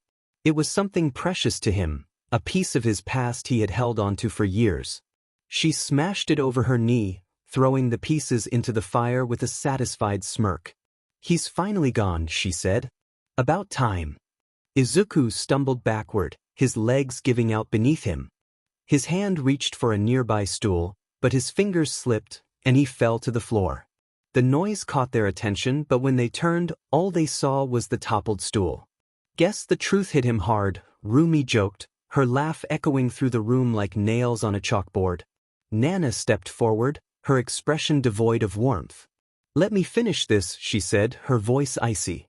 Clearing her throat, she looked directly into the air as if addressing him. I never loved you, she said flatly, her words cutting deeper than any blade. No, please no. Izuku screamed, his voice breaking as tears streamed down his face. But they couldn't hear him. Desperate, he did the only thing he could think of. He ran. He ran through the endless corridors, the pictures on the walls blurring into meaningless shapes. His feet carried him forward until he stumbled into a cold, dark expanse. The grass beneath him gave way to damp, uneven soil. The fog around him was so dense he could barely see a foot ahead. Trees loomed in the mist, their twisted branches reaching out like skeletal hands. Shadows moved in the corners of his vision, but when he turned to look, there was nothing there. Then he tripped. At first, he thought it was a rock, but as he knelt down to inspect it, he realized it wasn't. The object was smooth, cold, and eerily familiar. He wiped away the dirt with trembling hands, revealing the inscription, Here lies Izuku. His breath caught in his throat. No, this can't be right, he muttered. I'm alive. I'm here. But as the weight of the truth settled on him, his mind shattered. He wasn't alive. He was dead. And now that he was gone, the facade had dropped. They didn't love him. They never had. To them, he had been nothing. A burden, an annoyance, an unwanted presence in their lives. Nana didn't love him. Why would she? He was weak, dense, an idiot who thought too highly of himself. He deserved their scorn. He deserved to hurt. I'm nothing, he whispered, his voice breaking. I deserve this. All of it. The darkness around him closed in, suffocating him. Ah! He screamed, his voice echoing into the void. He screamed in pain, the sting of an unseen slap radiating through his cheek. The imprint burned deep, not just on his skin but in his mind. The world around him began to shatter, collapsing like fragile glass, and he fell with it. Endless blackness consumed him, a void stretching infinitely in every direction. This was no place. It was his heart, his mind, a reflection of his despair. A faint light shimmered in the distance, beckoning him forward. But he didn't reach for it. He didn't want to. He was done. He wanted the suffering to stop, the ache in his chest to finally disappear. The light grew brighter, chasing him, but he turned away, trying to sink further into the void. A voice called out, familiar, soft, warm. Nana. But he ignored it. It was fake. It had to be. She doesn't care. She never did. Still, the light chased him, growing brighter, swallowing him whole until there was nothing left but its searing embrace. Izuku's eyes shot open, his body jerking upright as he gasped for air. Pain surged through his body, his wounds burning and his bandages tight against his bruised skin. He let out a low, guttural growl, animalistic and raw, as his senses returned all at once. Before he could fully process where he was, warm arms wrapped around him, pulling him into a familiar embrace. "Shoo, it's okay. It was all just a nightmare," Nana whispered into his ear, her voice trembling but soothing. But Izuku didn't feel soothed. Without thinking, he pushed her away, harder than he intended. Caught off guard, Nana stumbled backward, nearly falling off the bed. Izuku's hand shot out instinctively, catching her wrist before she hit the floor. He pulled her back up, his grip firm but hesitant, and she retook her place beside him, her gray eyes wide with concern. "What was that for?" she asked, trying to lighten the mood with a playful smile, but her voice faltered.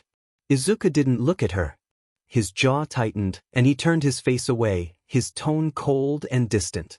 "I'm sorry, ma'am," he said curtly, the words cutting through her like a blade. Nana tilted her head, confusion and worry mixing on her face.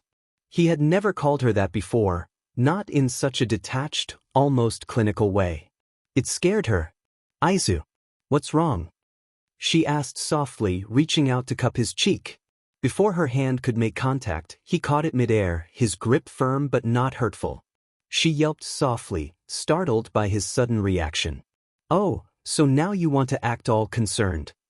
he asked, his green eyes locking onto hers. His gaze burned with anger and something else, something darker, more broken. "What are you talking about?" she whispered, her heart pounding as his words sank in. Izuku threw her hand aside, his frustration boiling over. "Really? You disrespect me while I'm dead, calling me an annoying little brat, and now that I'm here, you want to act like it didn't happen." His voice rose with each word, the sharpness in his tone making Nana flinch. Tears welled up in her eyes, but she didn't look away. "Izu, I don't understand what you're saying," she said, her voice trembling. He laughed bitterly, shaking his head. "Oh, don't you? Let me remind you, so funny for him to think that I loved him. Those were your words." Nana's tears spilled over, staining the sheets as she shook her head desperately. "Please," sobbed Izu, "it wasn't real. It was a nightmare. I swear to you, I'm telling the truth." Her words didn't calm him, but they made him hesitate. His mind raced, the memory of the nightmare crashing against the reality in front of him. "You Rumi Ryuko. You hate me, don't you?" he asked, his voice quieter now, but no less painful. Nana froze, her tears stopping abruptly. Her expression hardened, her voice dropping to a cold, steady tone. "Think about what you just said." He blinked, her sudden shift catching him off guard. Out of everyone you know, out of all the women in your life, do you honestly believe me, Rumi, or Ryuko could ever hate you?" Her words cut through him like a knife, not because they were harsh, but because they were filled with truth. "We've been closer to you than anyone else in your life," she continued, her voice firm. "Or so we like to believe. You've told us things you've never shared with anyone else. And you think we could hate you?" Izuku's mouth opened to respond, but no words came. The more she spoke, the more her words sank in, unraveling the lies his mind had spun. Slowly, his thoughts began to clear, the fog lifting as reality settled in. They didn't hate him. His mind had twisted the nightmare into something it wasn't. It was a nightmare, nothing more, nothing less. He had hurt her. "Oh God, Nana. I'm sorry," Izuku whispered, his voice trembling as he nudged closer to her. Their eyes met, his emerald green locking with her soft gray, each gaze reflecting the turmoil within. It's fine," she said after a pause, her voice soft but shaky. "No, we are stressed," she corrected herself, her hand hesitating before reaching for his. Both fell into each other's arms, the weight of the day pressing down on them as they clung together, seeking solace in the only way they knew how. "I'll make it up to you. I promise," Izuku said, his words tugging at her heartstrings. Nana tried to pull back to respond, to tell him it wasn't necessary, that it was okay, but her body refused to leave his embrace. She didn't want to leave. Not now, not ever. She was exhausted, emotionally and physically, and all she wanted was to stay here, to let everything else fade away. "I don't want you to promise me anything right now," she whispered, her voice muffled against his shoulder, dampening the fabric with her steady flow of tears. "I just want you to show me that you love me. Sniff, please." Her plea broke something inside him. Gently, he raised her face, his thumbs brushing away the endless stream of tears running down her reddened cheeks. He opened his mouth to speak, to find the words to soothe her, but he stopped. Actions spoke louder than words.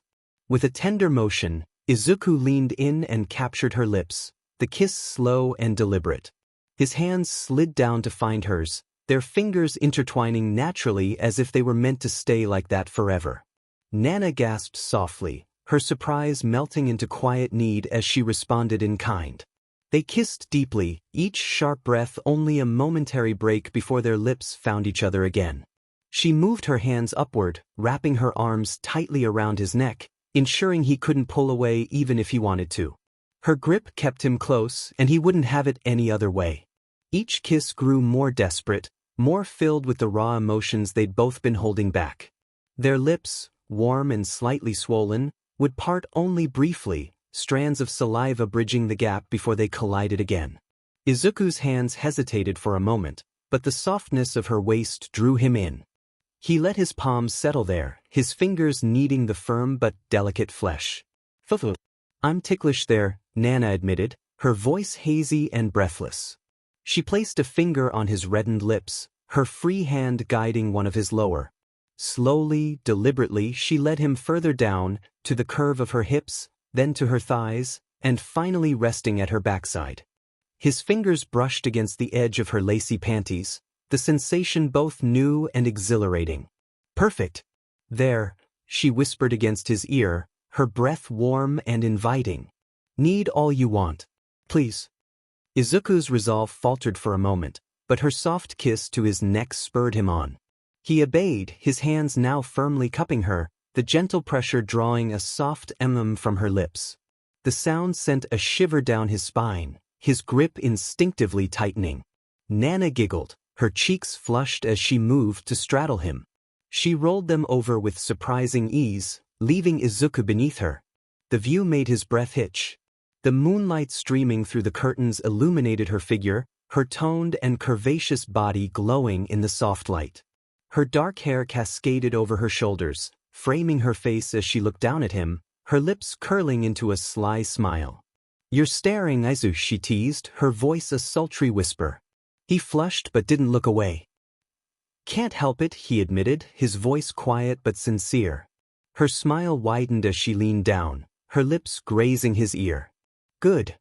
Izuku's hands instinctively returned to her waist, then back down to her hips.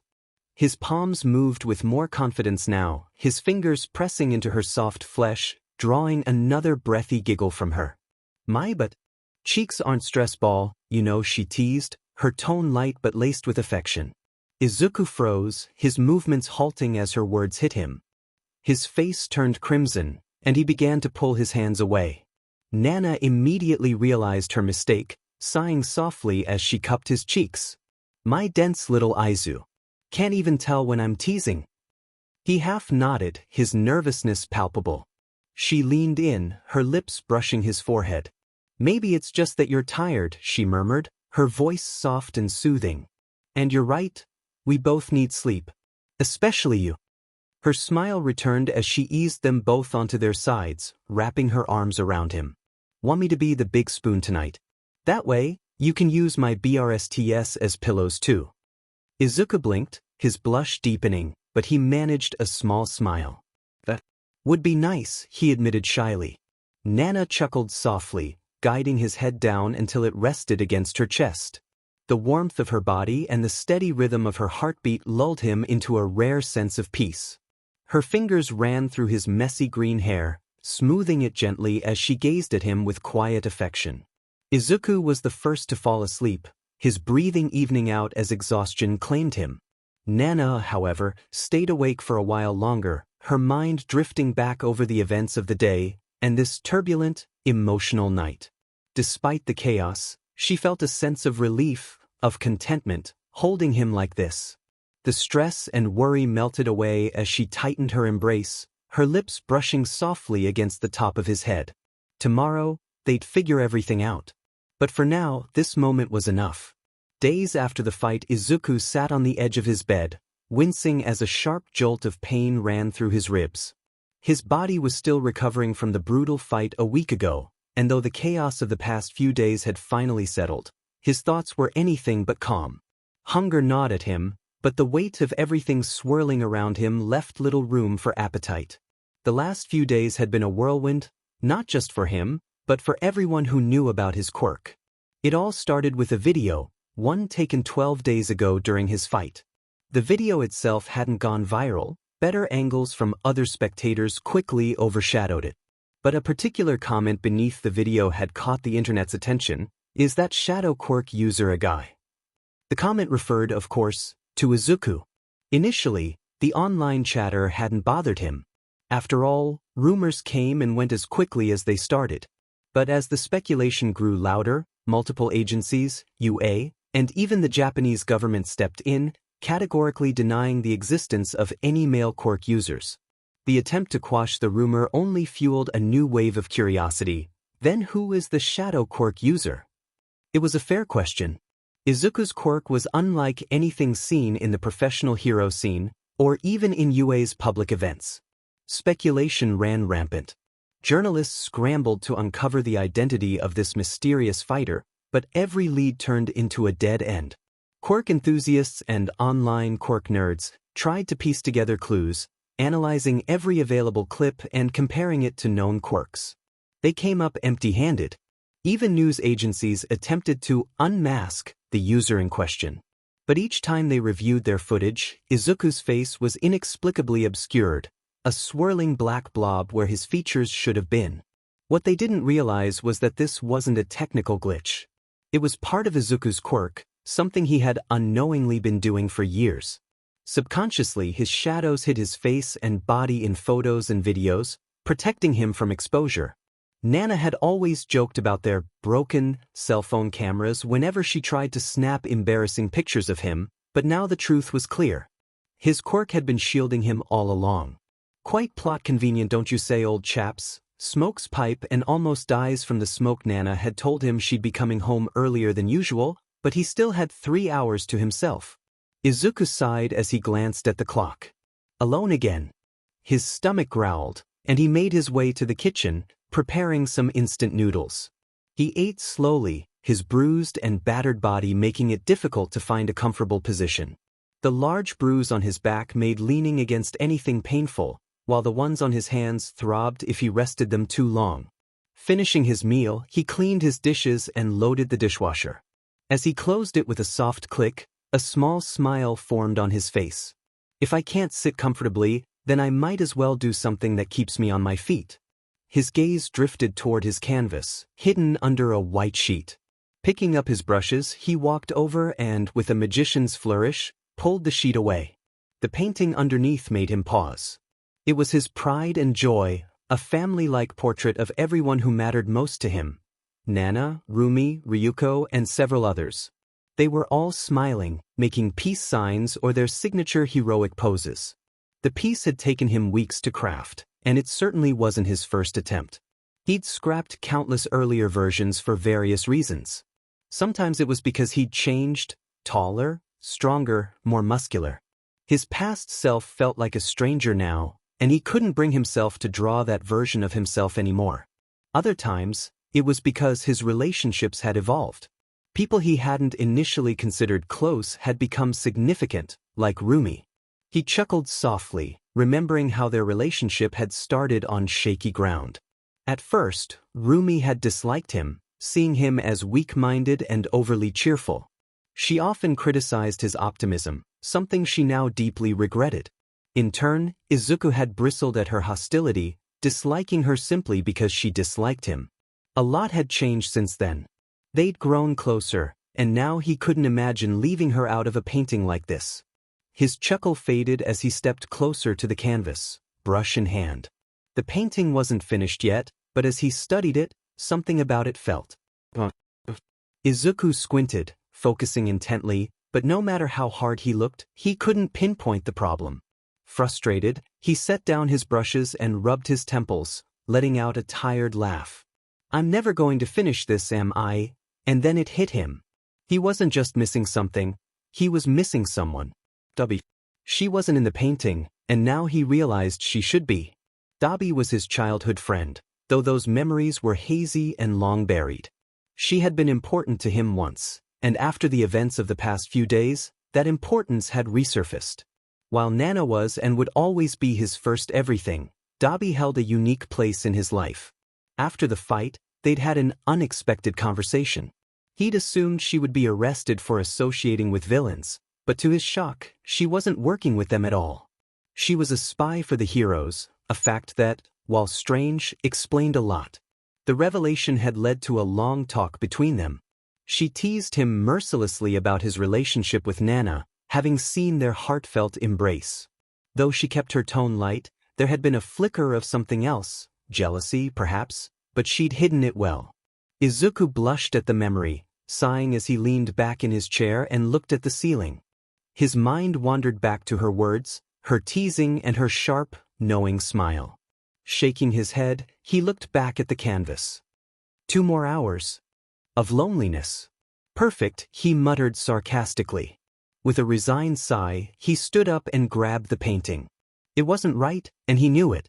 Carefully, he moved it aside, starting fresh with a new canvas. The weight of starting over was heavy, but as he picked up his brush and began sketching once more, a small smile tugged at his lips. He would get it right this time. For everyone who mattered. Sometime later, Izuku was deep in concentration, carefully adding details to his new painting. His brush moved with precision as he tried to capture every nuance of his vision. Suddenly, the sound of the door opening pulled him out of his focus. Startled, he quickly covered the canvas with a nearby sheet and set it aside. He wasn't ready to reveal his work, not until it was perfect. He wanted it to be a surprise when it was finally finished. With the painting safely hidden, he rushed to the living room, where he found Nana and Rumi leaning heavily against the doorframe. Both of them were drenched in sweat, their eyes half closed and their bodies visibly exhausted. The new generation of villains really needs someone to teach them a lesson, Rumi muttered under her breath, clenching her fists tightly. Yeah, those girls seriously need to learn that experience always wins out, Nana agreed, her voice edged with irritation. But Dimon, was it annoying listening to them talk the entire time? The two women exchanged weary glances, their shared frustration palpable. Wow, you two look horrible, Izuku greeted, his voice lighthearted but teasing. Both heroines shot him a glare, their exhaustion momentarily replaced by indignation. You'd look horrible too if you had to chase what we just did. Rumi retorted, her tone sharp as ever. Izuku couldn't help but chuckle at her fiery attitude. It was something he was sure he'd never grow tired of. Well, unlike you two, my quirk is actually structured around containing people and keeping them in place, he said smugly, crossing his arms in an attempt to sound more technical, or just to annoy her. Yeah, and ours, Nana countered with a knowing smirk, especially Rumi's, revolve around being fast and hitting hard. And a few other things. The playful jab made both Rumi and Izuku grin. Explains why you two look amazing together, Izuku remarked casually, a warm smile spreading across his face. Not that you need anyone else to look amazing, of course. The offhand compliment hit its mark. Both women gulped, their cheeks faintly tinged with color as they exchanged a glance. His words, innocent as they were, carried an unconscious charm that neither of them could ignore. How sweet of you, Nana teased, her tone laced with playful mischief. Izuku stiffened, a shiver running down his spine. His hands tensed slightly as he recognized the ominous undertone in her laugh. I do not like that one bit, he thought, his internal alarms blaring. Do you think there's any warm water left? We need a bath, Rumi asked suddenly, breaking Izuku out of his thoughts. He blinked, taking a moment to register her question before nodding. Yeah, I made sure there was plenty in case Nana wanted to take a bath. I'm pretty sure there's enough for both of you. At his reply, Both women smiled in unison, their expressions softening slightly despite their exhaustion. Good, Nana said, rolling her shoulders as if to shake off the day's weight. We'll go take a bath, and in the meantime, you can make sure we have something to eat. Rumi's staying over tonight. Izuku's face lit up at the news. Got it? He replied with a wide smile. He liked it when Rumi stayed over. It made the evenings livelier, and he genuinely enjoyed her company. She had this way of shifting from brash and tough to unexpectedly soft and cuddly, a side of her he found both endearing and amusing. Content with the situation, he turned to head to the kitchen to start preparing food. But just as he took his first step, a hand grabbed the collar of his shirt, pulling him back. Unless, of course. Nana's voice trailed off, her tone dipping into a playful lilt as she leaned close to him. You'd like to join us? Izuku froze, his entire body stiffening as the words registered. His face turned bright red, and he whipped his head around to look at her. What? Nana chuckled, clearly enjoying his flustered reaction. Come on, Izuku. Don't act so surprised, she teased, her gray eyes sparkling mischievously. Before he could stammer out a response, Rumi stepped forward, her trademark smirk firmly in place. Her red eyes locked onto his, their intensity almost enough to make him take a step back. Don't play hard to get, pussycat, she said, her voice low and teasing. She closed the distance between them, pressing herself lightly against him. Izuku felt his heart leap into his throat as her soft, yet firm voice sent shivers down his spine.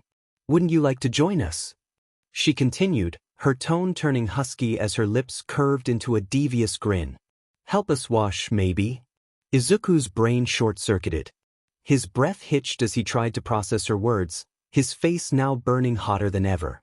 Rumi leaned in closer, her breath warm against his ear. What do you say, kitty? Scared of a little water? Izuku's thoughts betrayed him. Despite his best efforts to push the mental image away, it crept into his mind. A vivid picture of the two women bathing together. Nana and Rumi, their toned, naked forms glistening as water cascaded down their skin, washing each other with teasing laughter and playful splashes. His nose twitched, and he felt a sudden warmth trickling down. Oh no! Before he could react, Nana burst into giggles, clearly enjoying the sight of him completely undone. She reached out, grabbing Rumi by the wrist. Come on, Rumi. Let's leave poor Izuku alone before we break him. Rumi smirked, not quite ready to relent.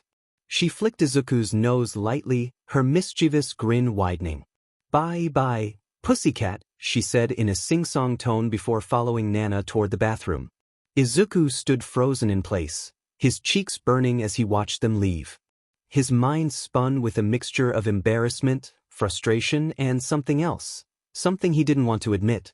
He exhaled sharply, rubbing his temple as he tried to calm himself. He leaned against the wall, his shoulders slumping as he let out a low, frustrated growl. One day, I'm going to make them pay for this, he muttered under his breath, his voice tinged with a mix of determination and flustered annoyance. His sharp, slitted eyes slowly returned to their normal shape as he glanced at the clock. Deciding on a simple meal, he headed to the kitchen to make some ramen, using the mundane task to distract himself from the teasing and the thoughts that came with it. Still, as he worked, a small smile tugged at the corners of his lips. They'll definitely pay. But maybe not today. After some time, Rumi and Nana sat comfortably in the large bath, steam rising around them as they soaked in the warm water. Both had finished scrubbing and rinsing, now content to let the heat ease their tired muscles. This feels so good after a long day, Rumi murmured, her voice soft as her body sank deeper into the water. She let her head rest against the edge of the bath, ears twitching lazily. Nana, however, seemed lost in thought. Her gray eyes were distant, her fingers idly tracing patterns in the water. Rumi noticed right away but said nothing at first. She knew Nana well enough to recognize when she needed space to process her. And usually, Nana didn't hold things in for long. Eventually, she'd share. Rumi. Nana's voice broke the silence, soft and hesitant. Yeah. Rumi straightened up slightly, her ears perking. Do you think we went a little too far with Izuku? Rumi blinked, then shrugged lightly, her expression thoughtful. I don't know. He's hard to read sometimes. Even though he was blushing, I couldn't tell if he wanted to join us or if we just embarrassed him. Both women sighed, their expressions tinged with guilt. They had always enjoyed teasing him, but they hated the idea of pushing him too far. Their shared concern made them both blush faintly as the unspoken thought crossed their minds. Our Izu. Rumi's ears twitched slightly as she leaned back, a faint flush still dusting her cheeks. It wasn't just teasing for her, it was instinct. Something about Izuku drew her in, the way he balanced strength and gentleness, the way he carried himself despite his scars. He was perfect in a way that made her want to keep him close. She absent-mindedly touched the spot on her neck where her instincts had compelled her to lightly nip him once before, a small but meaningful claim in her mind. Nana wasn't much different. Her love for Izuku ran deep, rooted in affection and admiration. She wanted nothing more than to protect him, to keep him safe from a world that had already hurt him so much. Rumi, Nana said, her voice quiet but steady. Yeah. You love him too, don't you? Rumi stiffened slightly, her ears folding down as her cheeks turned a deeper red. She glanced away, her usual confident demeanor cracking. Well. She mumbled, struggling to find her words. Nana watched her carefully, a soft smile tugging at her lips. Rumi. She coaxed gently. Rumi let out a long sigh, her shoulders slumping as she finally admitted it. Fine. Yes, I love him. Of course I do, she said, her voice barely above a whisper. Nana giggled, the sound light and teasing, and Rumi's blush deepened. Don't laugh at me. The bunny girl snapped, her tone more defensive than angry. Her ears drooped further, her vulnerability evident despite her attempts to cover it up. I'm not laughing at you, Nana replied softly. I just think it's sweet. Rumi huffed, crossing her arms as she looked away. You're insufferable sometimes, you know that. Nana's smile widened, her gray eyes sparkling with affection. Only when it's with you, she teased, earning a low grumble from Rumi. For a while, the two women sat in silence, the steam curling around them as they both lost themselves in their thoughts. Finally, Rumi spoke again, her voice quieter and more hesitant than usual. Nana. Yeah. Nana turned her attention fully to her friend, sensing the weight behind her tone. Rumi hesitated, her hands fidgeting with the edge of the bath. Her usual confidence seemed to waver, and when she finally spoke, it was with a vulnerability Nana rarely saw in her. Would you mind sharing? Rumi asked, her voice soft, almost afraid of the answer. Nana blinked, her cheeks warming as she considered the question. She hadn't expected Rumi to be so direct, and yet the timid way she asked made Nana's heart ache slightly. I don't think it's up to me, Nana replied honestly, her voice gentle. Rumi nodded slowly, her ears twitching nervously. I know that. But if he ever said yes to me, would you be okay with it? Nana's lips curled into a small, understanding smile as she moved closer to Rumi's side. She reached out, placing a comforting hand on her shoulder. Of course I would, Nana said, her tone filled with sincerity. It would be more fun that way, don't you think? Rumi blinked, her blush returning full force as she let out a breathy chuckle. Pervert, she muttered, though her voice carried no malice. Nana simply giggled, her own cheeks tinted pink. Maybe. But I mean it, Rumi. We both care about him. That doesn't have to be a bad thing. Rumi looked down at the water, her heart feeling lighter. For once, she let herself relax completely, a small smile forming on her lips. Yeah. I guess you're right. The two sat in silence again, but this time, it was a comfortable one. Whatever the future held, they knew they'd face it together, with their Izu at the center of it all. All Might and the Rabbit Hero saved the day once more, taking down a pair of young villains rampaging on the streets. The news reporter announced enthusiastically from the TV. Izuku chuckled as he set the food down on the table, shaking his head. They really didn't hold back, did they? He muttered to himself, amused. The sound of footsteps caught his attention, Rumi's bare feet padding softly against the floor and Nana's slippers faintly shuffling. He turned to greet them and immediately noticed their choice of attire. Rumi wore black thigh-high shorts and a sand-colored shirt that hugged her toned figure perfectly, emphasizing her athletic build. Nana, meanwhile, sported a white shirt paired with black boxing shorts, her own outfit just as casual and sporty. "Aren't you too cold in that?" Izuku asked, raising an eyebrow at their minimal outfits. Both women shrugged simultaneously. "No, the temperature's pretty high tonight," Nana replied matter-of-factly. "Yeah, besides, a little cold doesn't bother us," Rumi added, her confident smirk appearing as usual. Izuku chuckled knowingly. "Really? Is that why the last time it was this cold, the two of you stuck to me like glue?" He teased, a playful glint in his eyes. Both women froze, their cheeks turning a faint pink. "Well, it's not our fault you're so warm and cuddly," Nana countered, crossing her arms in mock indignation. Rumi mirrored her stance, her ears twitching slightly as she glared at him. "Exactly. You're practically a human heater, you know." Izuku smiled sheepishly, rubbing the back of his neck as he finished setting the table. All right. Fair enough, he conceded, pulling out chairs for both of them before taking his seat. The three sat down and began eating, the warm aroma of the ramen filling the room. Between bites, they cracked jokes, laughed, and poked fun at Izuku's struggle to get comfortable due to his injuries. Their teasing wasn't cruel. Both women had already shared their own stories about their first fights, complete with bruises and rookie mistakes. It was their way of lightening the mood, reminding him that even the strongest heroes had their awkward beginnings. "This is amazing," Rumi said after a while, patting her stomach with satisfaction. "Yeah, I'm stuffed," Nana agreed, leaning back in her chair with a pleased sigh. "I'm glad you liked it," Izuku said with a warm smile, starting to gather the dishes. But before he could make it to the sink, Rumi and Nana exchanged a look. "Oh no, you don't," Rumi said, grabbing his arm. "Not tonight," Nana added, taking his other arm. Without giving him a chance to protest, they dragged him toward the couch, their combined strength making it impossible for him to resist. "Wait, what about the dishes?" Izuku asked, half-heartedly struggling. "They can wait," Rumi said firmly, plopping him onto the couch. "Right now, you're resting," Nana added, sitting beside him and giving him a pointed look. Izuku sighed but couldn't help the small smile that crept onto his face. "They really don't let up, do they?" he thought as the three settled in for a well-deserved break together. Izuku leaned back cautiously between Rumi and Nana, doing his best to find a comfortable position despite the deep bruises that marred his lower back. Each slight movement sent a dull throb through his body, making him wince.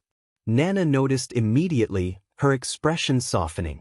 She shifted closer, wrapping an arm around him to gently pull him against her. "Here," she whispered, her voice warm and soothing. "Lean on me. It'll help take the pressure off." Izuku hesitated but allowed himself to relax into her embrace. Her support helped, though the ache still lingered. Rumi watched quietly, her sharp red eyes flicking between Izuku and Nana before narrowing slightly in thought. The two women exchanged a glance. It was brief but heavy with meaning. "You can either tell him now or regret it later," Nana's gaze seemed to say, her subtle nod urging Rumi forward. Rumi inhaled deeply, her usual confidence wavering as she straightened up slightly. "Aizu," she started, her tone soft but steady. Izuku turned to her, his expression curious. "Yeah." Her composure faltered. She fidgeted, her fingers curling against the fabric of her shorts. Would it be okay if—" Her words stumbled over themselves as her cheeks flushed. "Could I sleep with you tonight?" Izuku's eyes widened. Rumi wasn't one to stutter, ever. The uncharacteristic display left him momentarily speechless. He searched her face for a hidden meaning, but her red eyes betrayed nothing except earnest vulnerability. Her hand came to rest lightly on his shoulder, her grip firm but not forceful. From behind, Nana pressed herself against him, her presence adding weight to the moment. The air grew thick, their breaths quickening as tension filled the room. Izuku stammered, his brain scrambling for a response. He didn't get to finish. Nana silenced him with a kiss, her lips capturing his in a gentle but assertive motion. His eyes widened in shock, but before he could react, both women tightened their grip, ensuring he wouldn't pull away. They knew what he was about to say, that it wasn't a good idea, that Nana might not want this, and they weren't going to let him talk his way out of it. Actions spoke louder than words, after all. When Nana finally broke the kiss, Izuku gasped for air, but Rumi wasted no time. She leaned in, claiming his lips with far less restraint. Her kiss was fierce and demanding, leaving no room for hesitation. Izuku froze at first, overwhelmed by the intensity, but gradually he began to kiss back. Their lips moved in sync, the seconds stretching into what felt like hours. Behind him, Nana trailed soft kisses along the back of his neck, her hands sliding under his shirt to trace the contours of his body. A soft purr escaped him, involuntarily breaking the silence. The three of them melted into the moment, their initial tension replaced by a warm, shared intimacy. Hands explored with a mixture of curiosity and care, their touches growing more familiar and relaxed. "Please," Rumi whispered against his lips, her voice trembling slightly. "Just say yes." Izuku pulled back slightly, his gaze meeting hers. His cheeks were flushed, his breathing unsteady. "Rumi, I don't mind. But. Rumi's blush deepened, and she looked away for a moment before meeting his eyes again. "You remember what I told you? About how I thought love was stupid, and I'd only be with someone I deemed worthy?" Izuku nodded, the memory surfacing in his mind. "Yeah, I remember." "Well." Rumi took a deep breath, her hands gripping his cheeks gently but firmly. "Forget all of that. I love you, Izuku.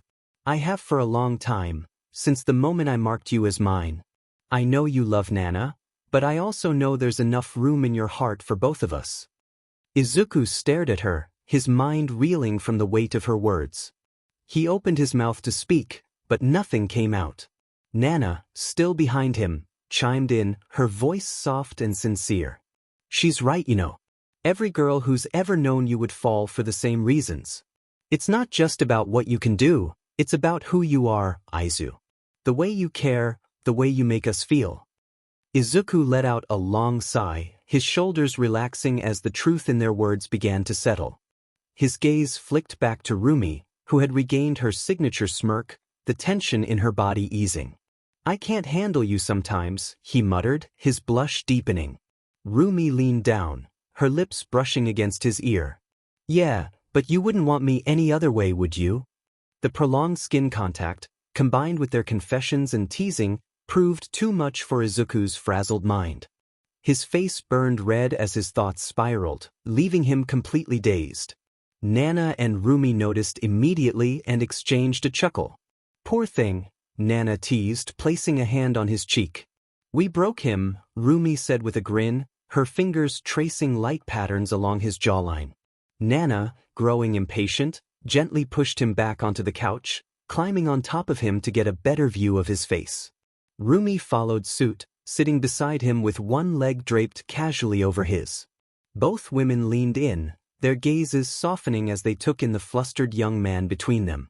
Izuku, still unsure of what they were planning, could only stare back, his heart pounding as he braced himself for whatever came next. "Hey, Izuku," Rumi called out, her voice low and teasing, breaking through the haze of his thoughts. Izuku sighed, a mixture of nervousness and anticipation creeping in. "Yes, Rumi," he replied cautiously, glancing up at her.